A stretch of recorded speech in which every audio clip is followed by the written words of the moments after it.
What's happening? It's the New York Hardcore Chronicles live. It's alive.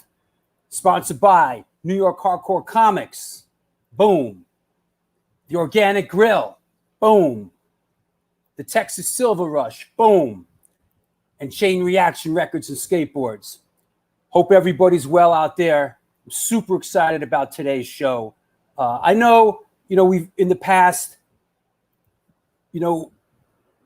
this show's not about politics. We don't get into politics on this show. As a matter of fact, this show was created as an alternative to all the politics and all the stuff that's going on. But this is some serious business here.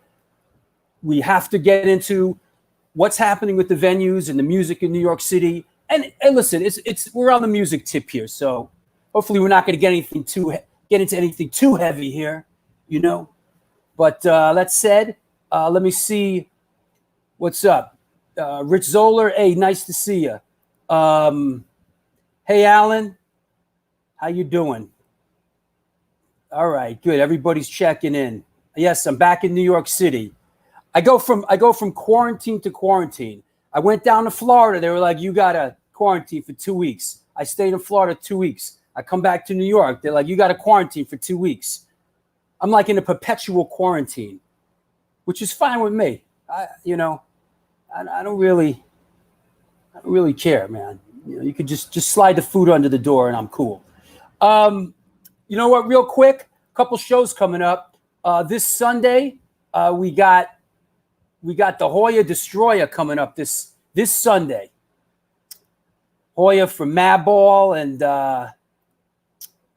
Madball, Hazen Street, and Demise is coming up this Sunday. And then a week from today is Todd Friend from H2O. We're going to get some H2O going. That's going to be a good one. One of the good guys, Todd Friend. And then after that, we got No Redeeming Social Value. Have a new record out, Wasted for Life. And then after that's the 50th show. Can you believe it? It's been 50 shows already.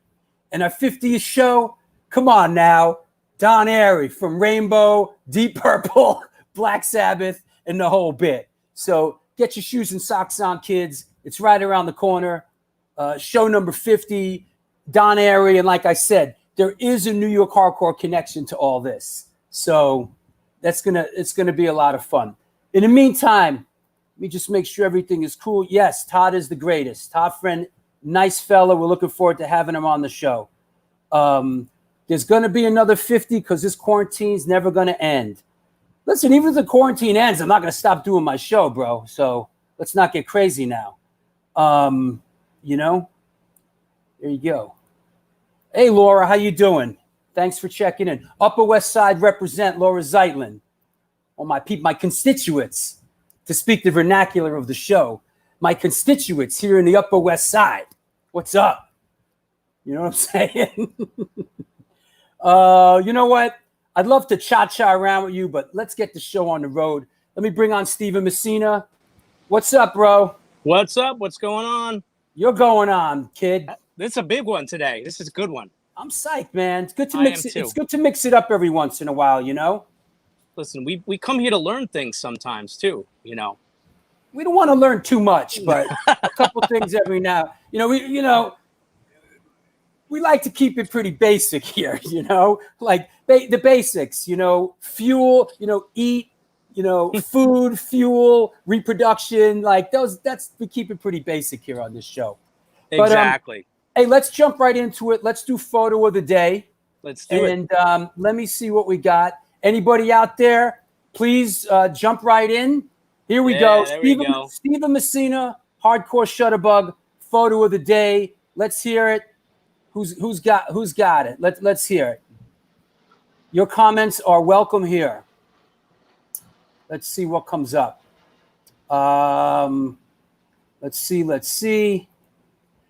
I mean, like this one's hard to miss. You know what I mean? Like, Not too many people look like this friggin' guy. You know what I mean? Well, here, I love this. Wait, I got to start with a laugh. Hold on. Wait. Randy Blythe. That's a good one. Randy Blythe. No, I don't think that's Randy Blythe. But here we go. Here we go. Jimmy with Keith Morris. Keith Morris and Jimmy G. Keith Morris and Jimmy Gestapo. Keith Morris. Keith Morris. Keith Morris. Jerks. Keith. Circle jerks. Off. Could be. Jim Morris. Wait, hold on. Wait. Jim Morris? Is that a combination of Jim Morrison and Keith Morris? I like that. I like where you're going with that. I am the Lizard King, and I can do anything. All right. Well, look. I mean, here, Cousin It and Lurch. Good one. Keith and Tom Morello. Good one. Oh, my God. Two heads from Mount Rushmore. All right. That's good. Good. Now I'm picturing Keith Morris singing for the Doors. Listen, this is the end. My only friend, the end. You know? Okay. So, yeah. I mean, this is obviously Keith Morris, because nobody looks like Keith Morris. This poor bastard with those dreads pulling on his scalp for 30, 40 years, man. I had dreads for like 6 months and I cut them off. They were pulling on my scalp so hard, you know.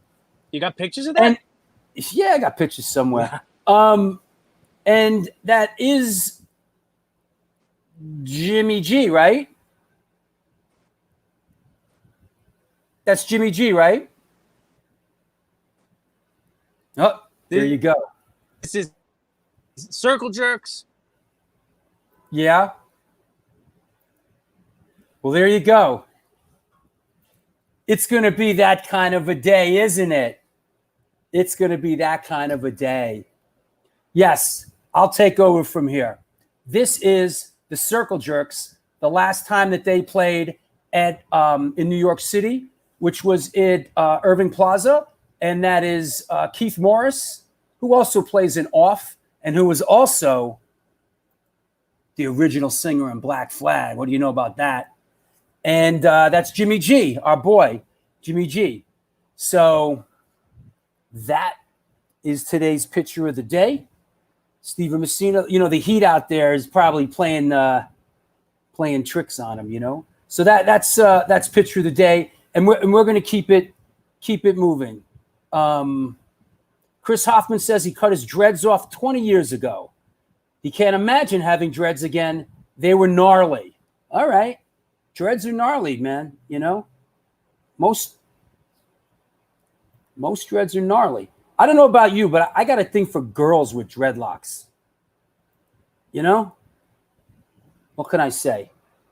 Giving you my deepest, darkest secrets here on today's show. I got a thing for girls with dreadlocks. So there you go. Hey, man. Hey, lost you there. Yeah, well, we're moving on. But, yeah, that was Keith Morris and Jimmy G, right? Yes. Did you give him the details? I did. It was Irving Plaza the last time that the Circle Jerks played, right? Anything else to add? 2006 with Ignite and Pennywise. Yes, that was the triple bill for that show. And sorry about the signal. It's okay. We're used to it already. Yeah, it's been a while though since I've had a technical difficulty. So yeah, but yeah, sorry about that, everybody. You know, it's all right. Hey, we're gonna keep it moving. I'll pull you back on later. Okay. You got it. All right. Take care. See ya. What else? Here we go. All the dread comments are coming in now. Okay, so listen, I want to keep it moving because our guys are on the clock today. So that said, here we go. Get your shoes and socks on, kids. You know what? Let me shout out a sponsor real quick. How about New York Hardcore Comics? Opened back in 2013 when lifelong friends D-Buddha Pro and Lee Fraley combined their collection of obsessions, comic books, punk rock, toys, statues, magic, the gathering, and all things horror. The store is located at 117 Main Street in lovely Dobbs Ferry, New York. If you want to support them during this pandemic, please contact them via email at newyorkhardcorecomics@gmail.com or any social media channel. That's New York Hardcore Comics. That said, let's introduce our first guest. Our first guest is an American politician and musician. A Democrat, he is the current New York City Council member representing Bay Ridge, Brooklyn. Saturday Night Fever represent. He was a founding member of the New York hardcore bands Indecision and Most Precious Blood, both bands being known for their outspoken commitment to social justice and vegetarianism. Please welcome New York City Councilman Justin Brannan. What's up? How are you? I'm good, buddy. How are you? You make me sound very fancy. Listen, I'm trying. I want to meet that guy. I'm trying here. Right on, man. Good to see you. Thanks for coming on the show. Yeah, man. Thanks for having me. I've been looking forward to this. Right on. So let's get right into it. I wanted to get you on first because I want to talk a little hardcore with a little New York hardcore with you, and just real quick, I know it's hard to put it into a couple minutes, but how did you get into music? How'd you get into hardcore, and why did it resonate for you as a kid? Sure. I think what drew me to hardcore was, I was never into metal. I was never into like Dungeons and Dragons metal and all that stuff. I was into like Guns N' Roses and that kind of thing. But those bands always seemed like they were like supernatural, like they're almost like cartoon characters. They didn't look like me. They weren't singing about the stuff that I was going through. And it wasn't until years later, I remember I bought the Black Flag Damaged cassette. Ooh. And I still have the cassette. Back when cassettes were the thing. The best. And even that album, the lyrics, it was like, oh my God, everything they're singing about is what I'm going through in my life as like a young teenager, but I still didn't know what they looked like. And it wasn't until I got Sick of It All, Blood, Sweat, and No Tears, also on cassette, and Napalm Death, Scum on cassette, when I actually was able to see what they looked like, and they didn't look much different than me. So that just blew my mind, because now I was hearing the sounds that they were making and the stuff they were singing about, but they didn't look like superheroes. They looked like I did. They looked a little bit older than I was. Napalm Death looked about the same age I was when they did Scum, and I was in my teens. And you're born and raised in Brooklyn? Born and raised in Bay Ridge. Yep. In Bay Ridge. Gotcha. Yeah. So that just blew my mind, and then it was all downhill from there, basically. But that was really the moment that I got hooked on hardcore and punk, because I remember buying the Sick of It All, Blood, Sweat, and No Tears at a Tape World in a mall, and I had no idea what it was. I just saw the broken glass and like the bloody logo and like, all the skinheads and stuff and, on the cover. And I was like, I don't know what this is, but I bet I'm going to love it. And sure enough, I did. But seeing what they looked like and seeing the fans of the band and stuff was really what really got me going and made me see that I could start my own band, and that it wasn't like, look, I think when you first get into music and stuff, there's a world where you feel like, well, if I don't know how to read music, or I'm not classically trained and that kind of stuff, you think, oh, I'm never going to be in a band, right?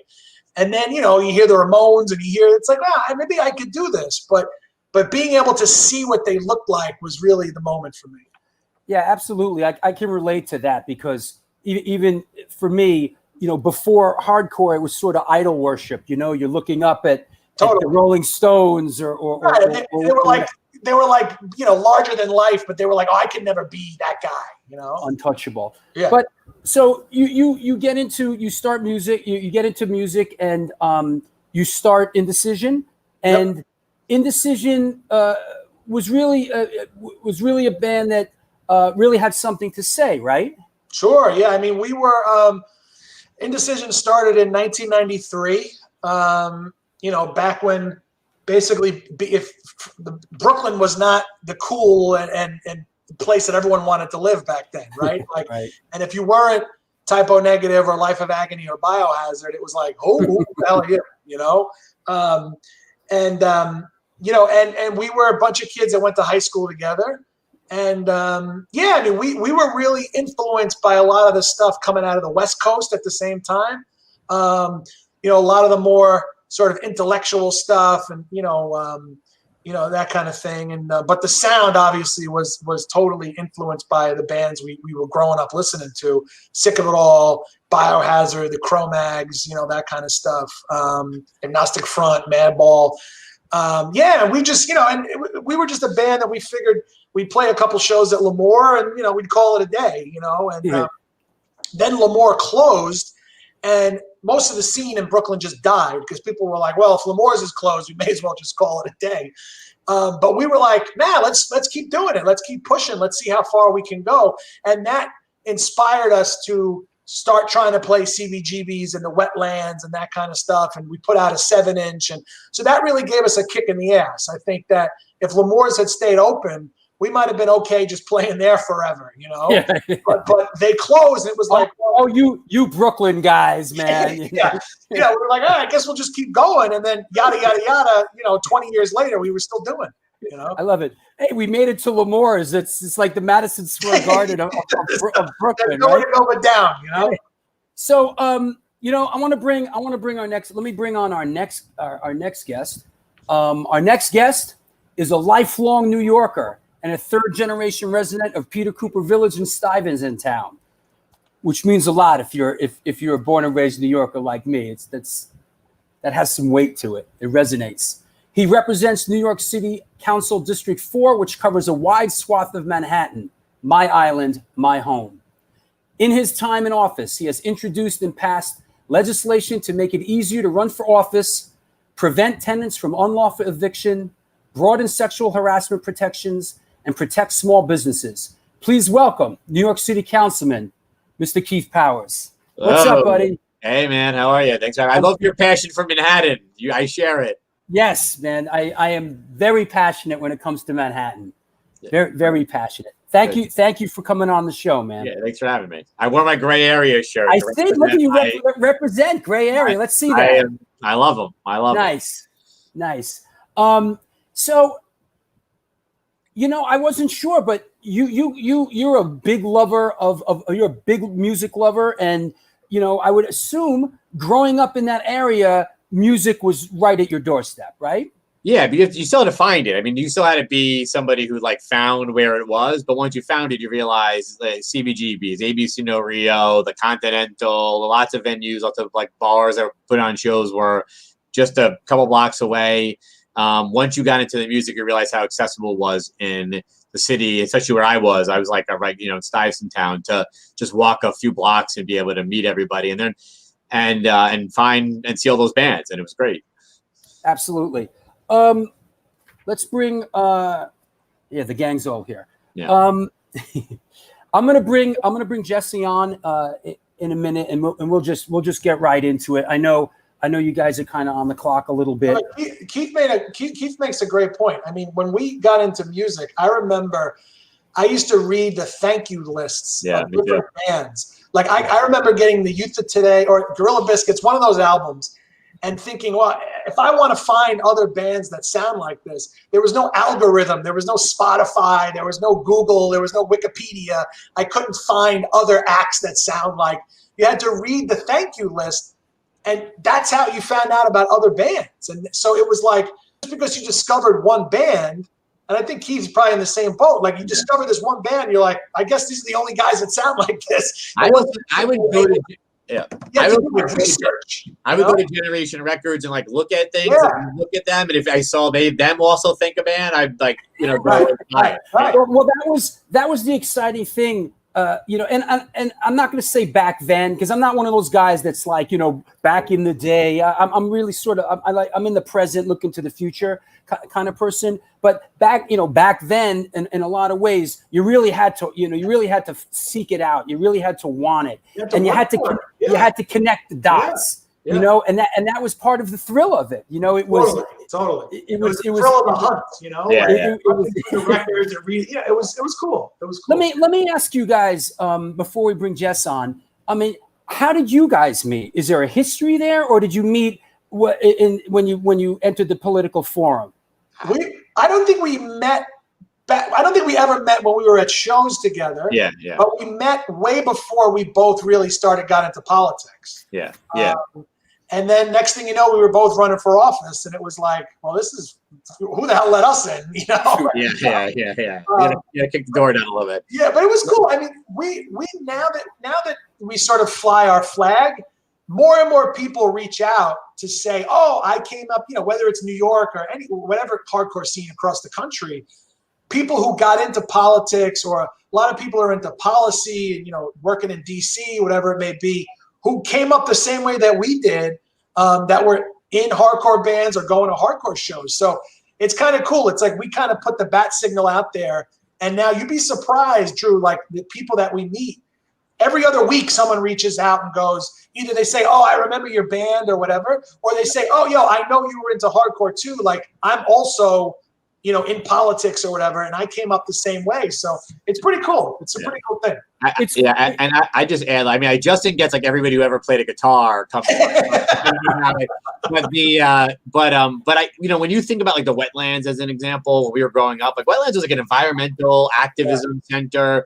You'd walk into a show, there'd be environmental stuff, like there would all be all these activism happening. That doesn't really, I don't see that at Chills anymore. Although I'm sure it's still there, but like anti-racist actions, you know, anti-racist stuff going on, environmental work, like. I mean, like when we were coming up, there were as many tables at a show with, you know, anti-vivisection stuff, anti-racist action, animal rights stuff, as there were people selling merchandise. Like it was like you know, and that stuck with a lot of us, you know. Yeah, for sure. I mean, things. It's a new world with social media and all that. It changed a lot of things, but it's still there. It just looks a little bit different, you know? Yeah, I think so. Let me bring on our next guest. What can be said about our next guest? He's an old school New York hardcore soldier that has never forgot his roots. At age 15, he was fronting the New York hardcore band Heart Attack, playing clubs like CBGB, Peppermint Lounge, and of course, our beloved A7. He later did stints in Hope and Degeneration before embarking on a much-lauded solo career. He is currently involved in 5 night spots in the East Village, including the Bowery Electric and Niagara, which we finally know as A7. On a personal note, he's always supported me as an artist, above and beyond the call of duty. Please welcome our patron saint of A7, back to the New York Hardcore Roots series, our guy, Jesse Mallon. What's up, buddy? Hey, how you going? Doing terrific. Thanks for the nice intro. Hey, guys. Hey, How are you? How are you? Keith. Hey, good to see you again. So I'm going to try to moderate this to the best of my You got ability. some nice East Village exposed brick over there. Yeah, my DVDs from the last century. I even have a VHS of this Billy Crystal. Oh, nice. I can't play it, but oh yeah. Even give it to me. I'll transfer it. What's that? that? Crank nice. Free Turkey Boys. That's free turkey.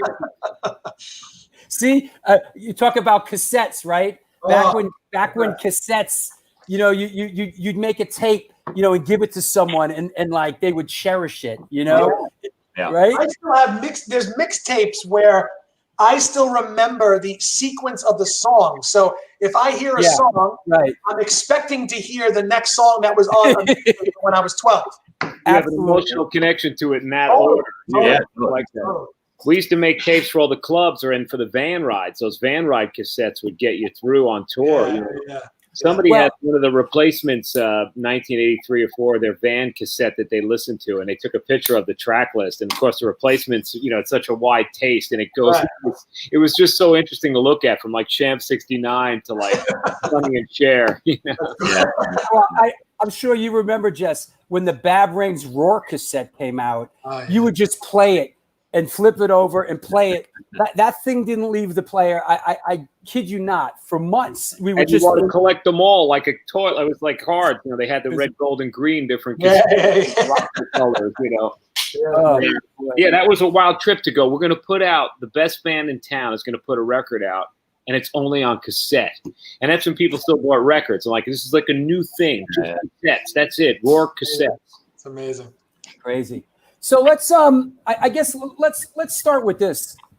Keith, Justin, explain to us CBGB Caucus. Could you explain to us the origins? Sure. What it's all about? Yeah, I mean, I'll start and just we both got elected to city council at the same time, 2017, and then started 2018. By fortune or because they know we're friends, they put us right next to each other, sitting in the council.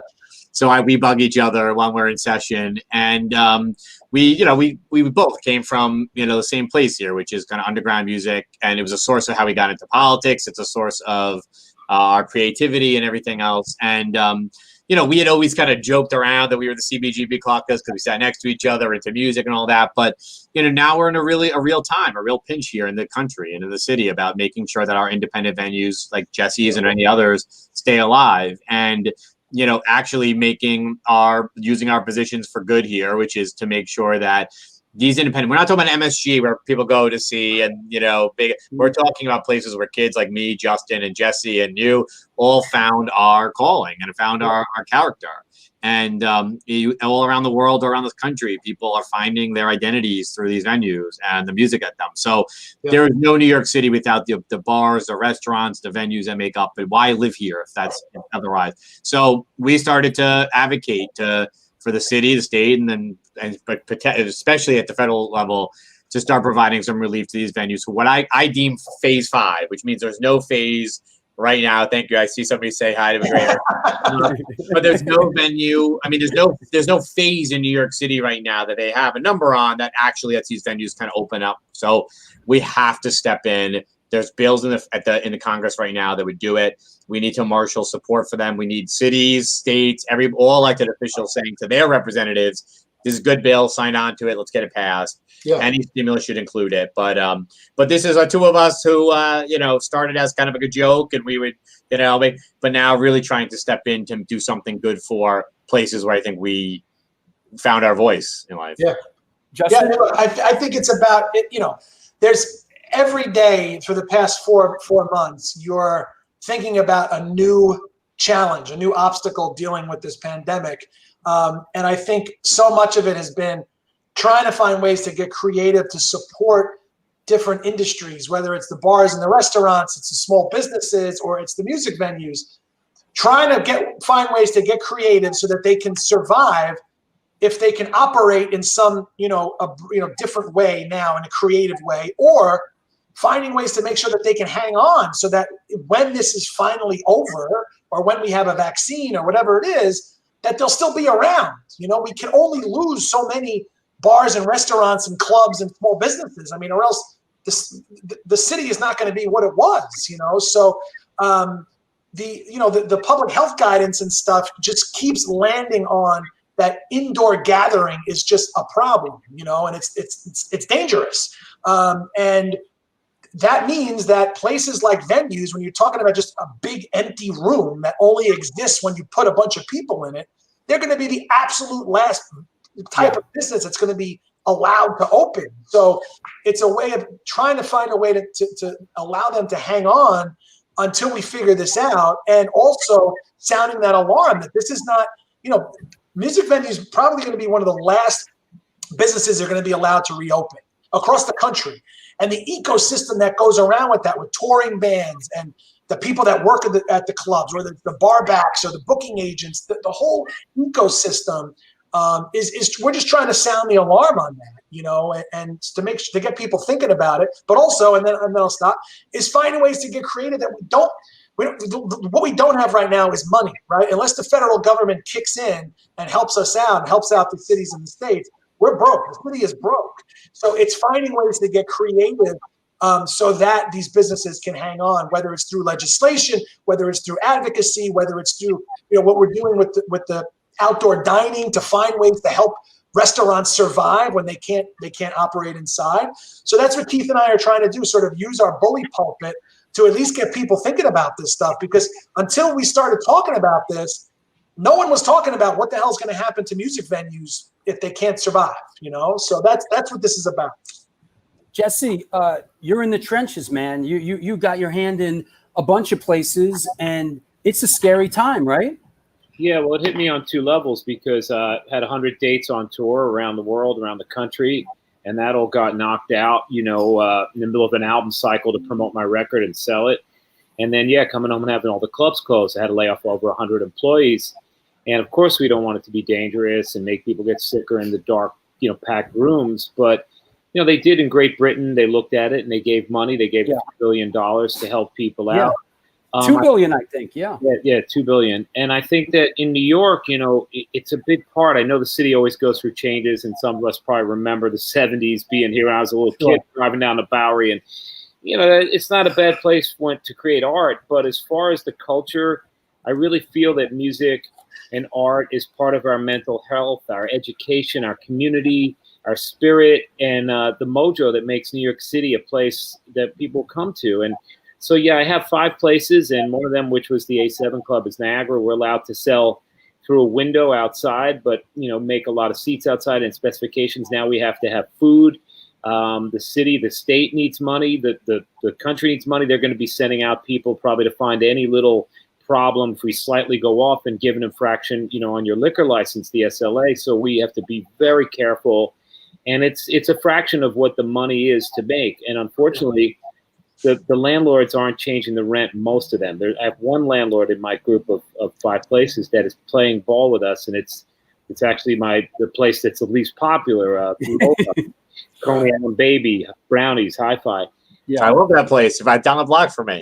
Yeah, all right. Well, so it is a really scary thing. I've been taking it day by day, but I've been playing a live stream every week and having different guests on and interviews like Drew does here, just to spread the word, get people to sign up for Save Our Stages through NEVA, to get it to go to Congress, to let people know that this is not just 100 venues. It's like, we were on New York One the other day, both of us, Keith, and it was great. Roger and the channel was so supportive.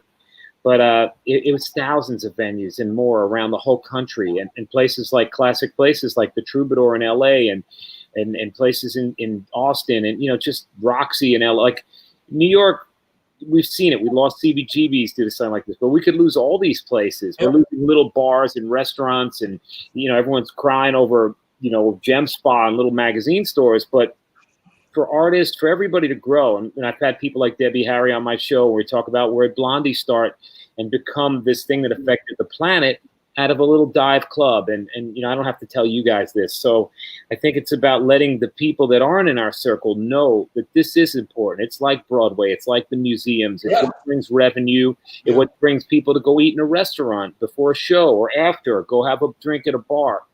And so we're really worried, and we're just going day by day and trying to follow the rules for once in our life, and and try to find ways to still keep music out there. Whether it is playing to a camera, which can be kind of antiseptic at times, but there is a chat, and you can use the shorts and feel that there are people around the world watching like there are now. And there's limits, but I think sadly enough, money is a big issue to get through the rent and the time to survive this long period, like phase 5, excuse me. It's like cancer, stage 5. It's phase 5. I should change. Maybe I should change that. Phase 5. We were the first to close. We'll be the last to open, like you said, and we don't know when that is. And then the worst part is when we open, they're going to say, okay, you're open. Like Frank Turner, an artist I really like in the UK, just played a club. They did a test, and they put it at, I think, like 15 or 16% capacity in a big room. And it didn't work on a financial level. It didn't work on a few levels. The Chainsmokers gig in the Hamptons didn't work on a whole other, broken rules level. It's kind of fun if you don't get sick, but it's like people, this is a real illness, a real virus. Yeah. But I think that if we then get to phase 5 and they let us open and it's on a limited capacity, you can't pay the artist the same way, because we're going to go on tour and get paid 25% of what we used to get paid. It was hard enough. We can't sell records because of downloads. And then as a venue, you're going to have the same bills, but you're going to have a lot less revenue. And I understand it's in safety. So it's just economic compensation that is needed to help everybody that's involved in this.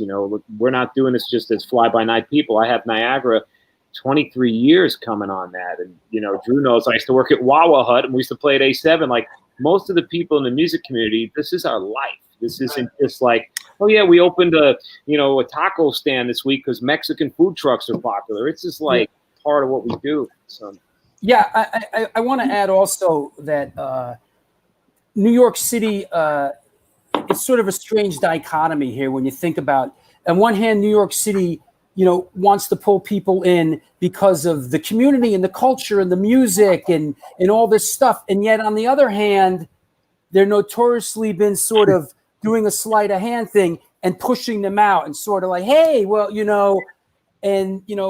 I understand CBGB's closed. I get it.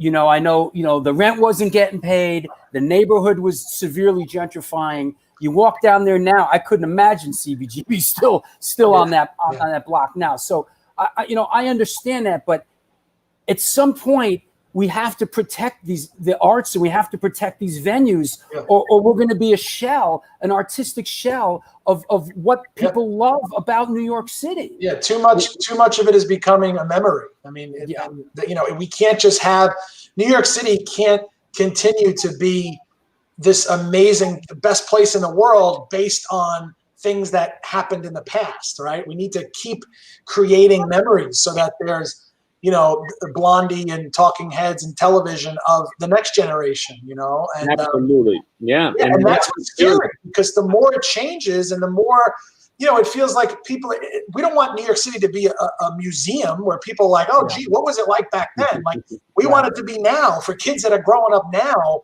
to be excited by it, and for people to come here, not because they're like, oh, what did Times Square used to look like? Like, we want the energy to be here now. And it's just so hard, because what we're dealing with is, I think a lot of people are in denial because we've never dealt with anything like this before. There's nothing to compare it to. Unless you were alive in 1918, you cannot compare this to anything that's happened. But I think the Great Depression. Yeah, you just can't compare it. And it's created all new problems and all new challenges, and I think that but what we need to do is to make sure that while we still got it, that we can somehow protect it, so that some of this stuff is still here when the dust finally does settle, that we still have some semblance of what New York City was, or else it's going to be, there's people that wake up every day and say, I don't even know why I live here anymore. Like, I don't want to hear that.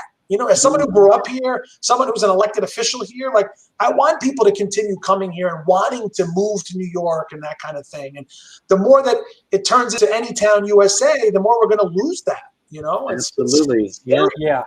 And I think we, saw, in the history books, you read about 1918, well, the Roaring Twenties came after that. So that's like my optimistic way of looking at it. But it's a different time and a different thing. And they've been kind of building us to stay in the house with, Netflix and Amazon and Grubhub. And they've been really training people. But as we all know, the human experience is about this community and being around and getting out. And otherwise, we're going to become these pods in the house. And it's just like, it's odd. But we did, at least I did, I know you guys were there too, survive the Giuliani era, where they were coming down. And you guys remember I had the club Coney Island High. I didn't know what I was doing. Yeah. And they shut us down for dancing. Yes, dancing. I mean, that was not a pandemic. And they were enforcing these quality of life kind of things, where, crossing the street, jaywalking, you get arrested, you go to jail. I went to jail for an open container, spent, the night in the Tombs. I have no police record. I went to jail for putting a flyer up with Scotch tape. It was a heavy time. But why I reference that is, one, we beat that. And now, funny enough, you can walk down the street with an open container. That's one of the only good things about the pandemic rules is, you can go to Tompkins Square and have like a beer in a bag, not even in a bag. But I think that I'd rather have the music back, of course. But I think that when we go into the next time and we do, whether it's a vaccine or, herd immunity or however it becomes, that we beat this thing, and probably a combination of everything, I'm not a scientist or a doctor, that what we had, that things don't change. Like, I'm worried that people are going to go, oh, this closing at 11 o'clock stuff and telling everybody to be quiet. And, we're going to stay with this now and we're going to go that way. And again, there'll be no way for the clubs, the bars, or the city to have its pulse. Now, I don't love all these young kids that come in from wherever, and they come from uptown, downtown, whatever, and they come into my neighborhood, the East Village, and act like a bunch of idiots. But these are kids that at some point pay bills, and they're young. I don't understand them fully, but they want to go out and have fun and be around people. And I get that. I remember what it was like when I was like that and when I was that age. And I still have some of that in me.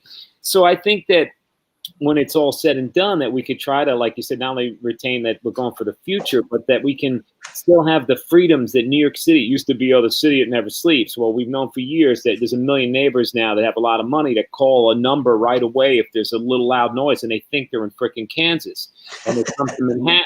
Yeah. I just worry about too as I walk the streets and see everything closing at 11, and I see all these rules that I just wonder, once we beat this, can we go back to at least being that vibrant, loud, crazy, fun place that's healthy? Yeah. I want to read this coming across the wire from Jeff Kaplan, who says people are naturally socially animals. Netflix, Amazon, Grubhub allows us to have a live-at-home lifestyle for a time, but ultimately people are going to be craving interaction. Yeah. And I'm a firm believer in like this whole thing about get connected. That's a fallacy. This is not get connected.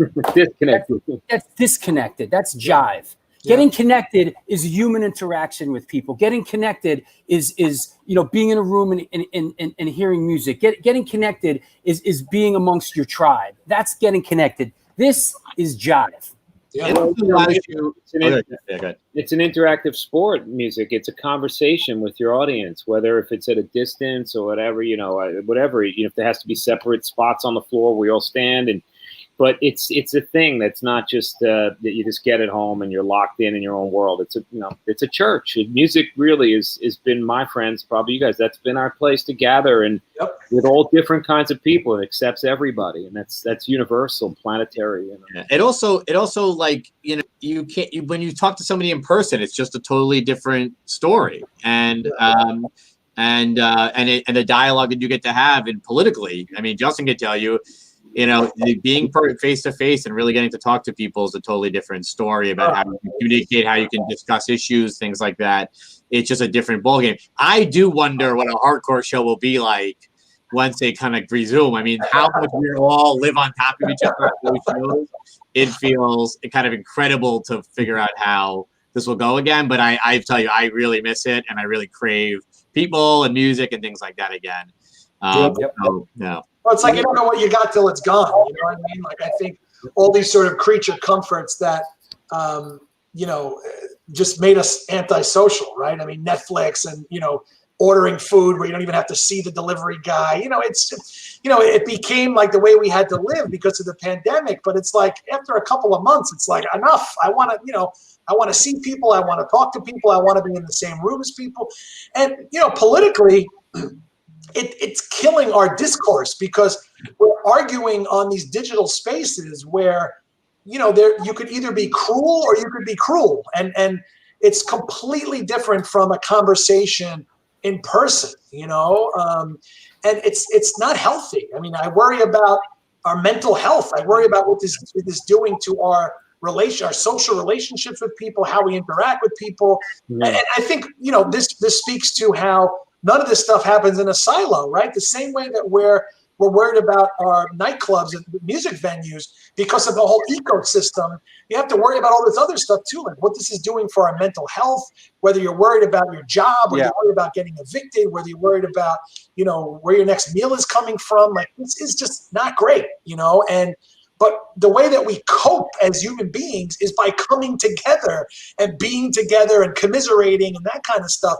And we're not allowed to do that right now. Yeah, it's crazy. So it's crazy. It's crazy. I have a question. It feels, I think from hearing you guys talk, it always feels good to share, know that you're not alone. That I think that's what music always said in the community of hardcore, anything. But it seems like we really share this. So what can we do, and what could the folks watching us do? Like, what can we do to support this and take action? I know the few things I've said, but you guys are way more knowledgeable and way in the front lines than us probably, or me anyway.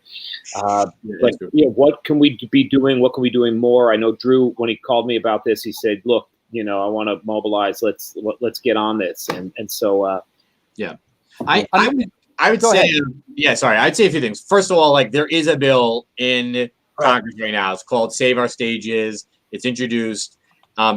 Wherever you live, if you're in the United States, I know there's people from all over, you should actually look up your representative in Congress, and you should, maybe but you should look up your senator and you should actually reach out to them and ask them to sign on to that piece of legislation, because when they do a stimulus sometime in the future, we're trying to get either that incorporated into federal relief.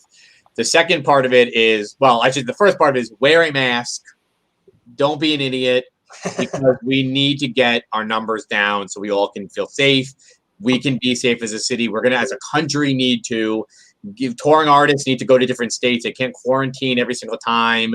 They go to one state to another for 2 weeks. We need to get our numbers down. You have to, don't be a fool, wear a mask. Yeah. That's like number one. That's really number one. Number two is ask your congressman. Just do it right now. Go and look up. And I see somebody say they've been responsive. Justin and I, like, we're responsive. I know, most will actually respond. Reach out to them. Reach out to, you say, saveourstages.com is the site. Somebody just posted it. Go and find out what's happening. We need that, and that's happening soon. So do that soon. I called on Monday. I put out a report around small businesses, and one of the things I called for was to call for, if we get federal aid as a city, to set some of that aside for rent relief and to prioritize businesses that are in the phases that can't open. That would include venues. That would include some other businesses as well that are going to be slow to recover. If we get that aid, Justin and I will go and fight to get some set aside here for rent relief as much as we can. If we do that, we will put out the SOS call to go call your council members, so things like that, do social media. And I just put a petition online to continue to support outdoor dining, which is, I think, something we should continue in the future, but certainly past the early fall, if the weather permits. You can go to my Twitter account, Keith Powers NYC. You can find it. You can sign it. But wear a mask, financial assistance from saveourstages.com. Please go there.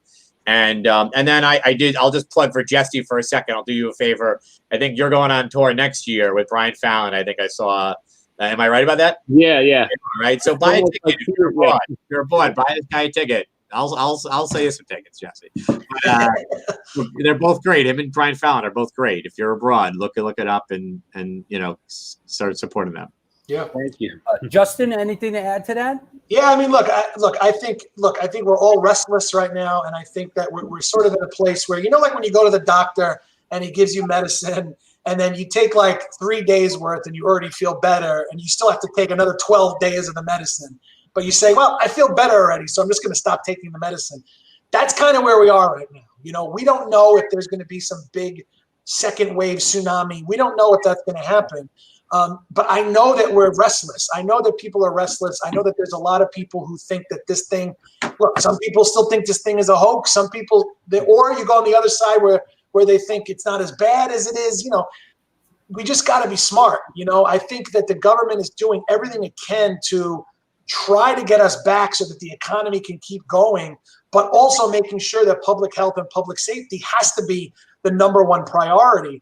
But we can get there quicker, like Keith said, if we all just follow these basic guidelines. I think that we did this. There was a time in New York City where there's 800 people a day dying. I mean, and that is in our rearview mirror now. We don't want to go back to that place. Right. But the virus is still out there, right? The virus is no different than it was when there was 800 people a day dying in New York City. It's the same virus. Nothing has changed. We've changed. We've changed our pattern. We've changed our behavior because we saw a result. And I think that if we want to get back into our clubs and our music venues, we got to do the right thing to make sure we can get rid of this virus and chase it out of town.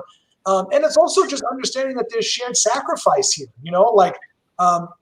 No one wants to wear a mask. It's not something that you look forward to doing, especially in the 95 degrees. Well, exactly. But it's thinking about we and not me, right? It's like, well, how do I keep the stranger, my neighbor, how do I keep them safe so we can all stay safe? I'm not worried. I might not be worried about getting sick, but I'm worried about my 98-year-old grandmother or the guy at the bodega or whatever. I mean, I got to say that you guys, Councilman Powers, Councilman Brannon, you guys are like at extreme risk just doing your job and just being. I mean, seriously. Not for reasons with COVID, just because we. I see both you guys out there. No, right, yeah. I see what you're doing. You're like out there, and you're out there more. You guys are out there more in a week than I have been out there in the past 4 months. Right. Right. Yeah, I mean, our job does require us to get. I mean, like I was doing a mask and sanitizer giveaway just to give people extra masks today. It does require. We try to be safe, but it does. There's a little bit extra risk here, but again, it compares nothing though to the doctors, essential workers. Yeah. Walked right into it. Yeah. I'm glad I'm not smart enough to be a doctor or brave enough to be a first responder, that I can just be a politician. But the problem too is that we don't have.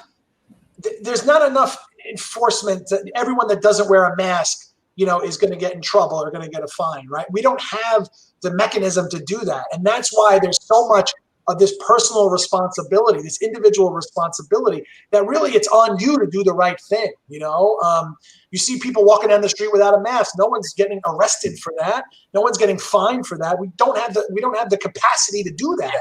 But it's like, guys, just kind of do the right thing, and it'll work. And you've seen it work. I mean, you in New York City, you've seen it work. The past 4 months, we did the right thing. We went from 800 people dying a day to where we are now. I mean, and that's the only thing that changed was our individual behavior.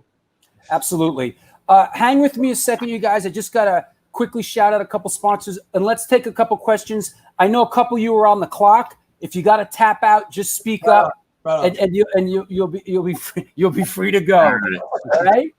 It's the New York Hardcore Chronicles live, sponsored by New York Hardcore Comics, The Organic Grill, Texas Silver Rush, and Chain Reaction Records and Skateboards. Today's guest is an important show today, talking about the future of live music in New York City. Today's guests are council members Justin Brannan and Keith Powers, as well as our good friend Jesse Mallon. I want to thank everybody around the world that's watching the show. Couple shows coming up. I want to quickly announce this show that's coming up. Good friend of mine, good friend of Jesse Mallon's too. Mr. Phil Caivano coming on the show. What's up, gang? There you go. Jesse, there you go. Phil Caivano coming on the show. That should be great. So check in for that. A couple other things in the works. Charlie from Gorilla Biscuits is coming up. And like I said, Hoya, Todd Friend, and the big 50th show with Don Airy from Rainbow. From Deep Purple, actually, who played the intro to Mr. Crowley. I want to thank also my patrons. Please come be a patron on my Patreon page. That's how this show works. Here is the Patreon site. Go check it out. There's lots of stuff going on there. I'm releasing never before seen footage and photos and outtakes from my films, shows that have never before been seen. It's your support that makes this show happen. Nothing is truly free in this world. Everything costs something. Someone says we're doing a free show. Gas costs money. Electricity costs money. Support this show, please. Or be on PayPal, schmuck, right? Lenny, thanks. So there you go. Where did I see Al? Wait, where's Al Burrell? Al Burrell. Is Drew quarantining for 14 days after Florida? Yes, I'm in perpetual quarantine. I go to Florida for 14 days and I quarantine. Then I come back to New York and I quarantine for 14 days. Then I go back with my dad for 14 days and quarantine again. So that's why, can you hear the desperation in my voice about the show? Support the show, because I'm not going anywhere. You people are my lifeline. You people are my lifeline to this existence out there. So there you go. Just to be silly, I'm absolutely I'm honored and great, and just I have so much. I'm so great, so much gratitude that people love the show and people support the show. Thank you all. Let's take some questions. Any questions for Keith or for Justin or for Jesse? Let's post up a couple of questions. Nothing too silly now, kids. All right, let's keep it clean here, and let's bring them back on here. Get rid of that. It's like you never know with this crowd, It's like shit can get out of hand fast, Okay, here we go from our good friend Gregory Ivany. Are other politicians getting behind what you guys are doing? Do we have local support from other council members or senators or representatives? Councilman Powers? Yeah, that's a good question. I've spoken to some folks who represent venues where I've talked to a number of venues, and I've reached out also. I've talked organically to some of their representatives, and I do think there's a lot of support for this. I think it would help if you, in addition to your Congress member, also did make mention to your local representatives to help support this. I mean, all things help right now, even a tweet, but even a tweet, anything like that helps. So, I mean, I think we have support, and certainly locally, we're going to organize as we need. If there is, like I said, if there's federal aid and we can try to do something around rent, we're going to organize around that. There's also lots of stuff happening in Albany about trying to modify, cancel rent. So I think there is support, but I think the biggest ticket item is in Congress right now. Down here, like outdoor dining, we got organized. We passed a bill to allow for it to become law. We're gonna have to, I think, extend it. So I do, but I will say, it is worth you still engaging with your local elected officials if you can figure out who they are, know who they are, and just say, don't be rude. I have to say, be nice. Nice. But you wanted something to get you to support it. Say something in support of it. Say, I'm really concerned about individuals, save our venues. But so I think we do have support, and as we get stuff at the council, like Justin and I are going to do as much as we can with our colleagues here to get them on board. Hey, Jesse, let me ask you, Jess, what can we, the community, our our A7 community is strong. Yeah. What can we do to really boots on the ground? What can we do to support your venues, Niagara, Bowery Electric?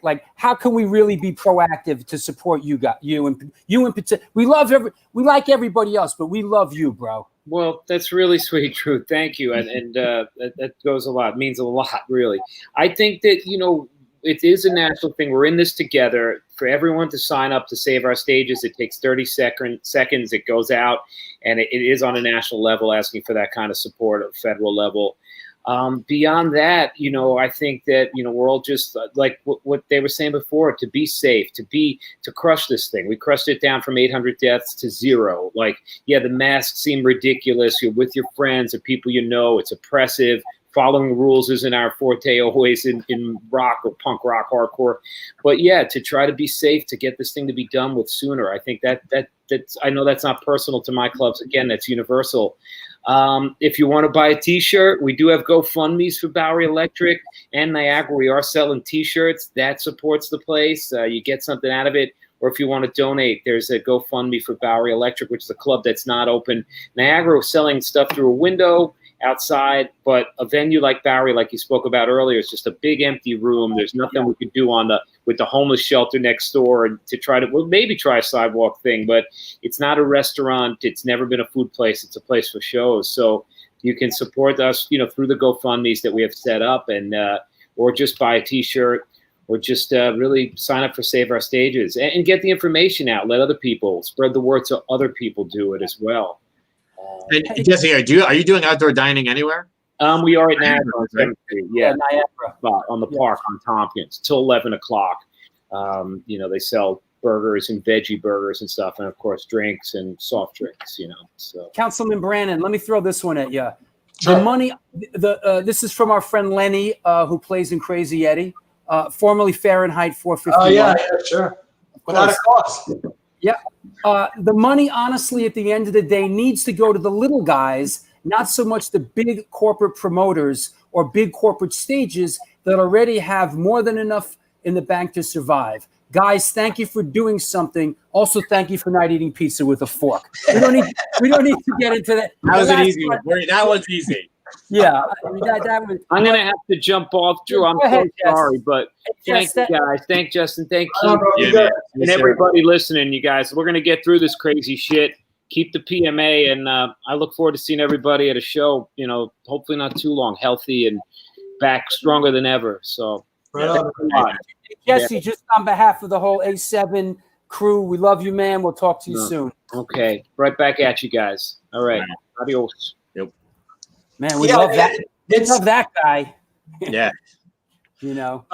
No, I mean, look, trickle down economics doesn't work, right? I mean, giving money to big corporations is not how we're going to get out of this. And it's also appreciating, like we were saying before, the whole ecosystem that's here, whether it's the touring bands or whether it's the bartenders and all the people behind the scenes that make a venue run. These are the people that need help. So it's not about just, keeping corporations open. It's making sure that when you're helping these venues, you're also helping all these workers that have jobs at these venues, Yeah. So, absolutely. I mean, and that's something we've been fighting for this whole time, is making sure that the money actually gets into the hands of the people that actually need it, Yeah. Yep. I mean, that's an age old issue here. It's not privy to just New York City. That's an age, and even, sadly, even when things with Hurricane Sandy and things like that, or 9/11, the money gets filtered down, and human. Now's the time when those are the folks that need it the most. I mean, when you saw the essential workers, this new term, essential worker, that came out during the pandemic. These are the folks that help the city run that you and I might not even think about. It's a lot of the people that are behind the scenes, whether it's food delivery people or office cleaners or, Uber drivers. These are the people that you don't think about. Yeah. In addition to the doctors and the nurses and the first responders and the bus drivers, it's the people you don't think about that help the city run that are really struggling, Yeah, and it's a scary proposition. I mean, I live up here in the Upper West Side. Even before this thing hit, there were so many empty storefronts. Yeah. I mean, it was. I mean, I'm on 86th Street, and even the corner place. Now, since this thing, I just shudder to think that how do we come back? Because all the mom and pop places are out now up here. Whatever few mom and pop places were holding on, man, they're gone.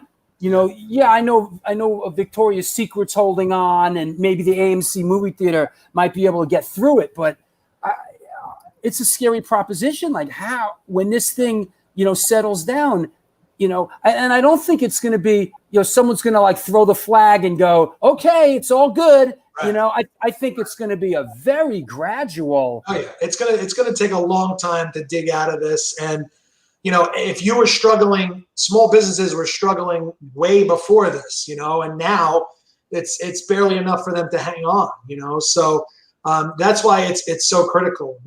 This is not, we're not crying wolf here. This is real.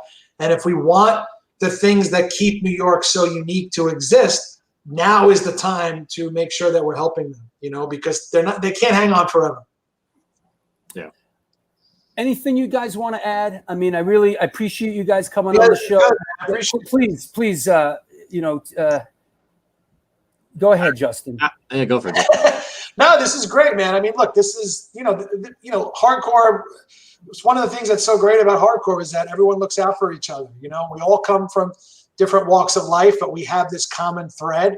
And everyone is struggling right now, and you're not alone, right? Everybody is struggling in their own way, whatever it may be. Some people are struggling more than others, but no one right now is having a great time, unless you're Jeff Bezos or something.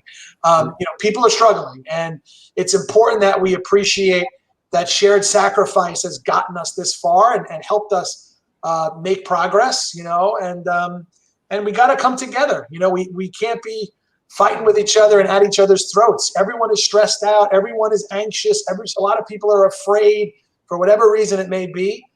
This is the time when we need to come together, and it's way easier said than done, but I think it gets easier when you appreciate that you're not in this alone, that everyone is dealing with this on some level. And that's how we're going to get through it, by being patient, by being understanding with each other, and having a little more empathy, Yep. Which, as New Yorkers, it's not always the easiest thing. It's always, I got to go where I got to go, get out of my way, whatever it is. Now's the time where we have to stop and we have to take into consideration, some of the things that we usually take for granted. Yeah. Keith, let me toss this one at you from Jeff Kaplan. Is the conflict between public health and the economy truly insurmountable? It seems right now that we have to make a choice of which to sacrifice. Is there a way both can be dealt with? Yeah, I mean, our economy is worse if we don't get out of the public health crisis. Like, I know there's this demand to get open and open everything up, but truthfully, if we are as New York City getting so much better, we do have to make progress sustained so that we can open stuff inside that's not open right now. Venues are included in that. But the public health aspect of this is not the driver. It's you're saving lives, but you're also giving us a runway to getting open. So if we do all the rush stuff now, we go back, and when the numbers go up and we close for longer, it doesn't, I know it's like there's an urgency, but you do actually have to do the thing right now that will make us long-term be able to open and stay open. So that's number one. Number two is we just need federal aid, and we need sources of revenue to help plug gaps in our own city budget. And we need ability to do some of the help we want to do. We want to get it because we want we want the money in New York City ourselves. And we don't want it to filter through other places, because we want to be able to say, okay, here's where we think the needs are in the city, including let's get the money to the small guys first. We as a city, I just want to explain this for one part. We can't the way we do our budget, we can't print new money. We can't go into massive debt. We have to have a balanced budget. The federal government can get us money. That's why we're asking for them to step in and do our job. If they give us the money in the way that we want it, we'll go out and start fighting. Justin and I will start fighting with our colleagues over how to get the assistance to the places we need it. But I just said, Al, right, testing, tracing, wearing a mask, all that stuff, that gets us open sooner than later so that we can actually do the stuff. I know it doesn't feel that way every time. I hear people say, let's open bars up right now, but we open bars up now, we close them down later, and we do this again. So we're looking, there is light at the end of the tunnel. I want people to feel that and know that, but we still have to do the thing that's responsible. Stay in small groups, wear the mask, be careful, all that stuff. Do you want to shout anybody out on the way out, Councilman Powers? Oh my God! Shout out to Justin Brannan. First of all, I'm really grateful. I did see one, I think, constituent of mine from Stuytown here. I think is that right? I want to say shout out, say hello to me if I see you in the Oval, and also look. What Justin said is right. We are all going through a lot. Mental health, physical health, all really matters right now. Be careful. This type of stuff is great because we get together. But keep the PMA, help other people keep the PMA, and just take care of yourself. It's not easy times right now, and I do want you to know where there's light at the end of the tunnel here. We are fighting, but just be good to each other. It's hard times. Yeah. Charles Peterson just wants to mention how Justin is going from this interview to literally clean the streets of Bay Ridge. That's true. Truly a man of the people. He's cleaning street by street, block by block. That's right. Boy. Shout out to Al Baril from SSD. Yeah, right. It's crazy. That's yeah.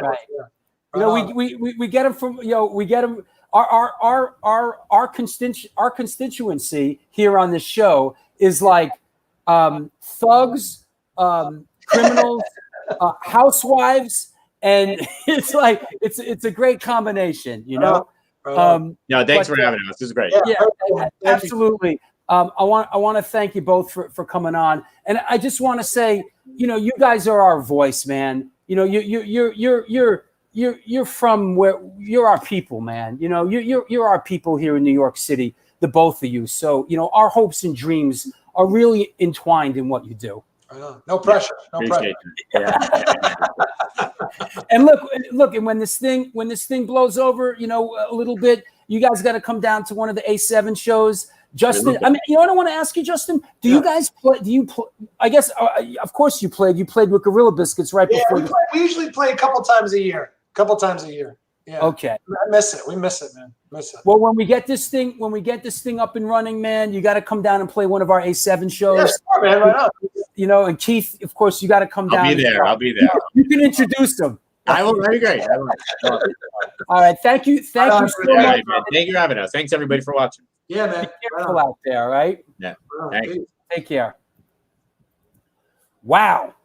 It's the New York Hardcore Chronicles live, sponsored by New York Hardcore Comics, The Organic Grill, Texas Silver Rush, and Chain Reaction Records. Wow, that was heavy. And it was important. I know, we don't get into politics on this show, but we had to get into that. It had to be done. You know what I'm saying? Sometimes you got to roll up your sleeves and jump in the game. You know, and this is one of those times. Listen, if we lose A7, I'll be beside myself. You know, I'll fucking take hostages. I mean, I'll flip out. That's right. Something must be done. That's right. Exactly. Thank you. It was a great show. Listen, we mix it up on the show every now and then, and I really appreciate how you guys can take the ride. You know, when we mix it up, when we do a show like this, or when we do a boxing show, or when we do a Planet of the Apes show, once in a while, throw your curveball. And I just love you guys out there that you come along for the ride, and you know, and everybody has a good attitude. Everybody has a good attitude on the, you know, all you people out there. You know, thank you so much. You know, like, if you want to be a jerk, like, you don't come here. You know, you go elsewhere. You go on the Facebook page, the jerk Facebook page, or whatever that one's called, you know? So, yes, May, all the way in London. I love this. I think it was so important to talk about. Absolutely. You know, no, Al, you didn't miss the toy hunter segment. We decided we weren't going to do toys today. We gave it a break because, you know, these guys want a time thing. Very good show, very interesting, even though I live in Sweden. Well, listen, you know, some of these problems are universal, my man, you know? Yes, here's Rat Bones. We'll see you on Saturday. Charles Norton, great show. Yes, this is a jerk-free show. And you know what? Got a couple minutes here. If anybody we got a couple of minutes. So if anybody got a question or something bizarre, Al Burrell from SSD Control. Drew, you need to take this segment to other news outlets. Thanks for telling me what I need to do. All right. But yeah, things are moving in that direction, Al. The show's gaining momentum. Hey, I want to mention Chain Reaction Records, our newest sponsor. They're located in Lakewood, Colorado. They are the Rocky Mountain headquarters for all things punk, hardcore, and metal. Established in 2014, they have the largest selection of records, CDs, shirts, stickers, patches, and accessories between Chicago and Los Angeles. From the pit to the ditch, they got your back. Get in touch with them at www.chainreactionrecords.com. Also, while we're at it, while we're doing it, how about, thank you, Chucky. Thank you. It was a great show. And it's great because you guys are part of it, honestly. Yes, I rule. I am ruling. I am now ruling. Listen, I'm in charge now, okay? This is what we're going to do if I'm ruling. First thing we're going to... Forget it. Don't even get me started. Where did I just see Drew rules? Well, relax there, Skipper. I'm not sure. Hey, I don't want to rule the world. I just want to rule your world. Let's see. Steven, you got to punch out. Listen, sorry, Steven on the clock. Okay, Texas Silver Rush. Texas Silver Rush is a jewelry design firm and boutique store located in the birthplace of the Texas country music scene in Fredericksburg, Texas. Yeehaw! They specialize in working with musicians in all music genres to create and design unique one-off pieces, as well as to style them for the stage, album covers, promo photos, and social media exposure. Their client list includes Rock and Roll Hall of Famers Greg Rowley, Ringo Starr, and of course, Agnostic Front. During the current pandemic, this current one, because Lord knows there's going to be a whole string of them behind this. During this current pandemic, all information and online sales are being taken, their Facebook and Instagram page, and of course, at www.texassilverrush.com. That's what's up. Let's see what else. Thank you, Rick. Great job. Thank you. Cheers to everyone. Thank you. I appreciate it. Anybody else out there got something to say? We got a couple minutes here. Did I mention all the shows coming up? What's up? Did I mention all the shows? Wait, let me get rid of this. Woo! Let me get rid of that. You know, I had so many pictures of these guys, and I didn't, we just got into it, and I didn't do the usual picture. Here you go. I didn't fly this one. Ooh, right? Ouch. That one hurts, huh? Ooh.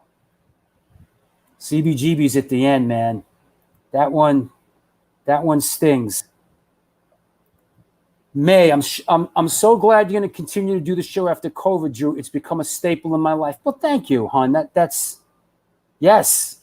Listen, I love the show. You people love the show. You people support the show, and we're going to keep going with the show. So, I know this is the shortest show ever. I know. We'll string it out a couple more minutes. Sid, banging show, Drew. Thank you all, guys, for today's. See you Sunday. That's right. We'll see you on Sunday.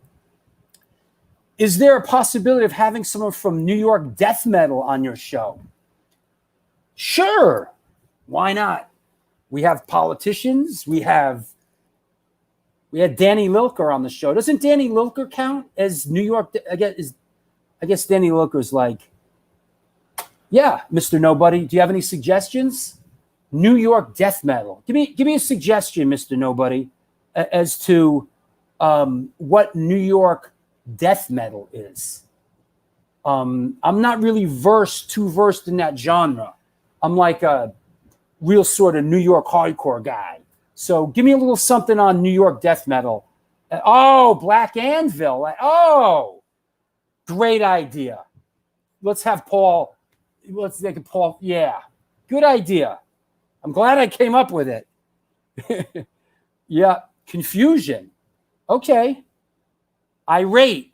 Yeah, I'm sorry. You're right. I know all. Yeah. Mm-hmm. Dark Side. Yeah. Suffocation.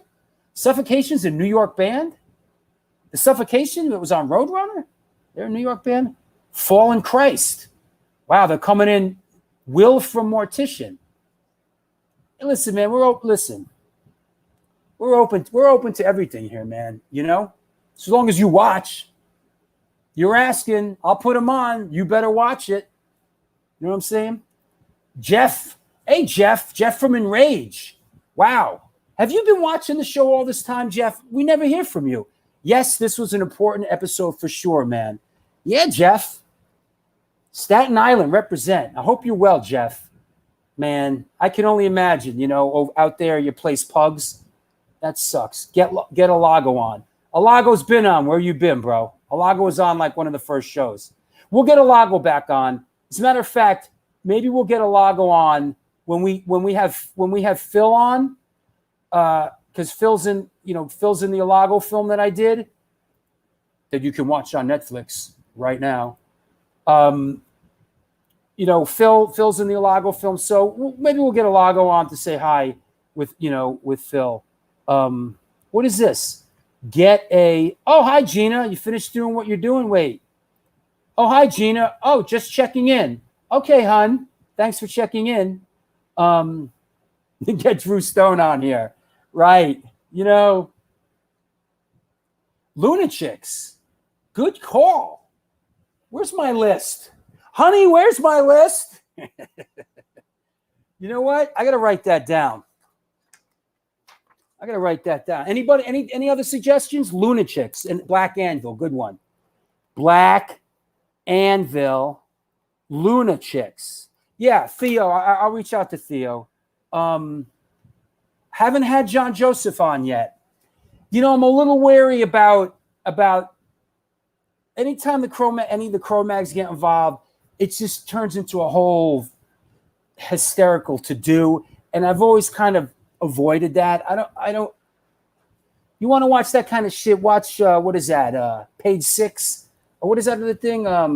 What's that show where they chase people around in Hollywood? What is that stupid show? I know Page 6 is like that, but that other one, Bad Brains, almost. You know, Daryl. I insulted Daryl, and then so that wouldn't fly. Enrage, yeah. We should get Jeff from Enrage on for sure. We should do that. Thank you, Max. Yeah, the Cro-Mags thing just you put this guy on, and then all those other people, you put that guy on, and everyone's like, it's I can't. John Watson, wow, Thalia, dropping bombs. what's that line again from Pulp Fiction? I'm a napalm dropping bomb motherfucker. Okay, John Watson, good one. Glenn Friedman, nah. Glenn Friedman's a hater of New York hardcore. He always talks out the side of his neck about New York hardcore. He's not welcome on this show. Period. Cause for Alarm, yeah, I'd like to do a Cause for Alarm reunion show. I'd like to do that. But those guys don't talk and bitter. They went out. Keith went and did the band without Alex in 1989, and Alex is still pissed about it. And everybody got to calm down. Come on my show and do a reunion show. You know what? Funny you should say that. I'm talking to Scam Dust now. Trying to get Scam Dust on the show. Trying to get Scam. Civ, I know. I got to get Civ on too, but I got Charlie coming on. Where's the Charlie show? Charlie's coming on. We got Charlie coming on the show. So, I gotta string out these fucking Civ guys. Like the Civ and Judge and Gorilla Biscuits and Youth of Today guys. I just had Sammy on the other day. I got to kind of spread them out a little bit. So we got Charlie coming up. So hold your horses there. Paul Bearer has not been on the show, and Paul Bearer will not come on the show. So you could ask him, but guys like Paul Bearer and Mackie, they don't want to come on the show. I'd love to have Paul Bearer on the show. I'd love it. Mike Judge is on the way. Mike Judge is down to do the show. He's moving right now. And another movie show. You know what happened during the last movie show? I played so many clips from Planet of the Apes that show, it's the only show that's not archived on YouTube, and you can't watch it. It's permanently blocked. I'm trying to sort it out. So AJ Novello, you got a better chance of seeing God, bro. AJ Novello don't even have a cell phone, man. AJ Novello doesn't even know how to turn a computer on. So you got to let that fart out, Harry Sweeper. He ain't coming on the show. Billy Milano, no thanks, bro. That I could do without. And I won't even get into why. But, Wow. Well, listen, come on now. Wait a second. Whoa. Todd Hamilton. Now I know Todd. Werner Herzog next to my dad is my idol. I mean, I Werner Herzog. If we got Werner Herzog on the show, I would just be like this. I couldn't even talk to the fucking guy. So, Warriors. You know what? That could happen. I know a couple of those guys. We could do a Warriors show. I'm friends with some of those guys. That's a possibility. Cousin Joe, I'm always working on Cousin Joe. And he's a good friend. Cousin Joe's a definite. That's going to happen. Henry Rollins, I haven't reached out to Hank yet. He's out there. Maybe we'll do him for the 100th show. Pokey, come on, stop it. Eddie Sutton, that's a maybe. Mina Caputo, I tried. Mina Caputo is very busy with herself. But I'll try again. Probably get Mina Caputo on with Alago. Brian Baker, I reached out. To Brian Baker. I didn't hear back from him. Maybe I'm not cool enough. I'm a little too New York hardcore, a little too, guys like Brian Baker look at me and go, New York hardcore, So, yeah. Sorry, Rick. Nothing personal, man. Rob Zombie. Rob, where did I see that? Al Baril with the Rob. Whoa. Where did I see Rob Zombie? I'd like to get him on, but he wouldn't come on the show. Chuck Lenahan. Chuck, where's that? I hope you guys are having fun with this. I kind of am. Chuck Lenahan. Good one.